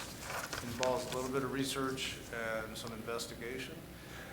But they would also take into consideration, too, the condition of the buildings, what it might cost for demolition, if that was one of the ways to go through. So it's more than just a matter of, pulling out a real estate guide and comparing it. but it's not as in-depth as if we look at, market conditions over the past 6 months and over the next, in the future 6 months. Okay, thank you. Yeah, I'll let the clerk speak to this. I have the proposal specifications here included in their cost estimate. It says they'll conduct a physical inspection of the property as well as the surrounding area on the effective date of value. They'll look at the cost, income, and direct sales comparison approaches will be used to value the property as appropriate, Yeah, subject to we'll their extend it. inspection, and provide us a short narrative report. Any other questions to the report? Councillor Longo. This is our real estate provider who we hired, and we agreed to pay certain fees to for buying and selling property for the city of Thorold over the next 4 years. So why are we paying for an opinion of value when we could possibly be selling this, so we want to know what it's worth? And when we sell it, the real estate provider will be paid a commission. I don't understand why we're paying for an opinion of value. We're asking them to do their contracted job.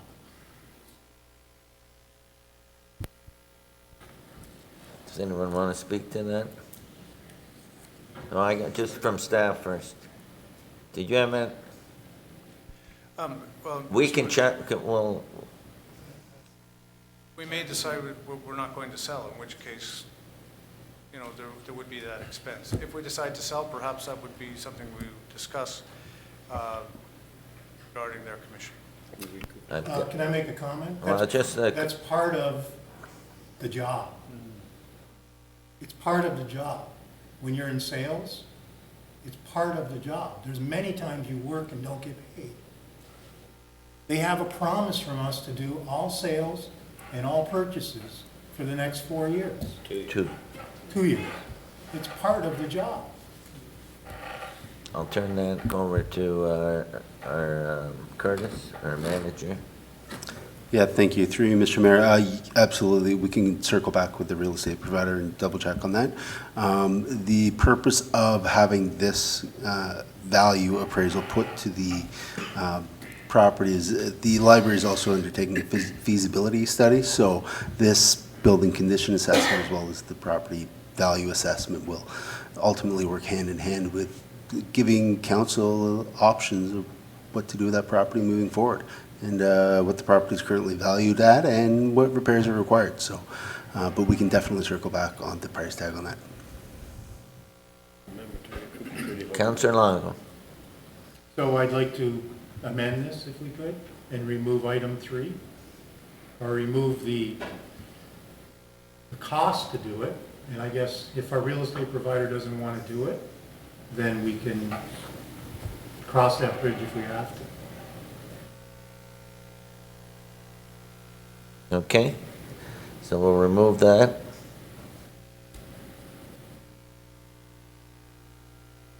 Okay, so we got an vote on the floor. We got an amendment to strike item number 3. Is there any speakers to that?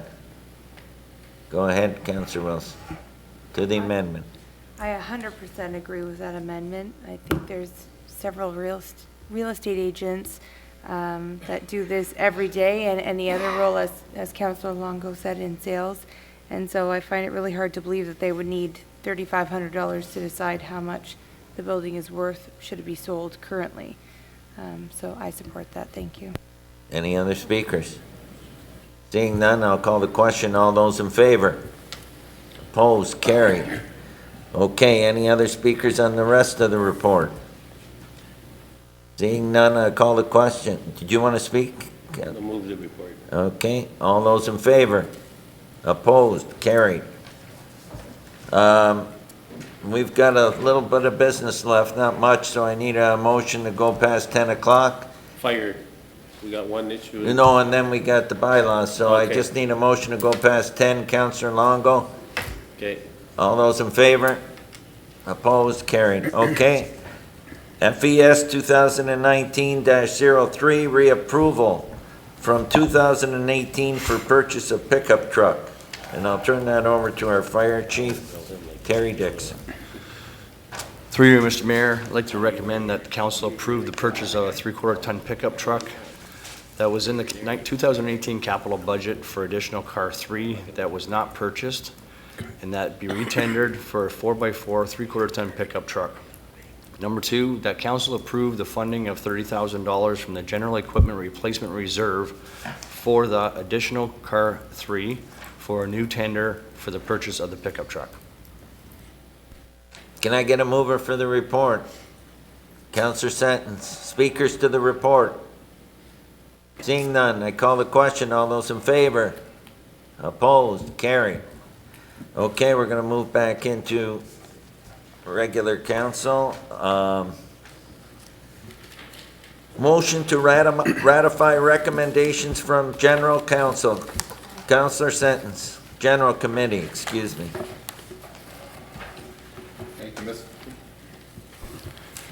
Thank you, Mr. Mayor. Moved by myself, seconded by Councilor Hanley.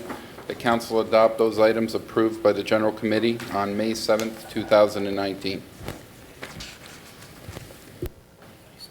All those in favor?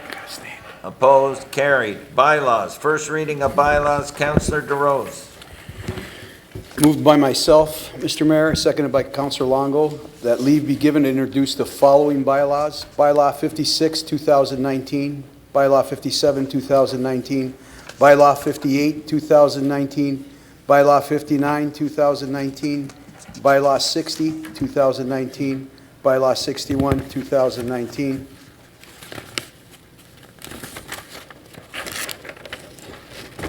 Bylaw 62, 2019, Bylaw 64, 2019, Bylaw 65, 2019, Bylaw 66, 2019, a bylaw to confirm the proceedings of the Council of the Corporation of the City of Thorold at its regular council and general committee meetings of May 7th, 2019, and that the same now be read a first time. All those in favor? Opposed? Carried. Final reading of bylaws. Councilor DeRose. Moved by myself, seconded by Councilor Longo, that the bylaws just read a first time be read a second and third time and do pass, and that the mayor and clerk do sign and seal the same. Any rule of the council to the contrary notwithstanding. All those in favor? Opposed? Carried. Council committee and board meeting minutes. Minutes to review for information purposes. Councilor Neal. Thank you very much, Mr. Mayor. It's moved by myself, seconded by Councilor Kenny, that the council receive and file the minutes of the committees of council, local boards as presented. All those in favor? Opposed? Carried. Minutes to endorse recommendations. Councilor Longo. Thorold Active Transportation Advisory Committee. Thank you, Mr. Mayor. Moved by myself, seconded by Councilor Decker DePiero, that council adopt the recommendations contained within the city clerk's memo of April 12, 2019. Any discussion on that? All those in favor? Opposed? Carried. Adjournment. Councilor Kenny. Moved by myself, seconded by Councilor Neal, that this meeting is hereby adjourned at 10:06 p.m. Adjourned.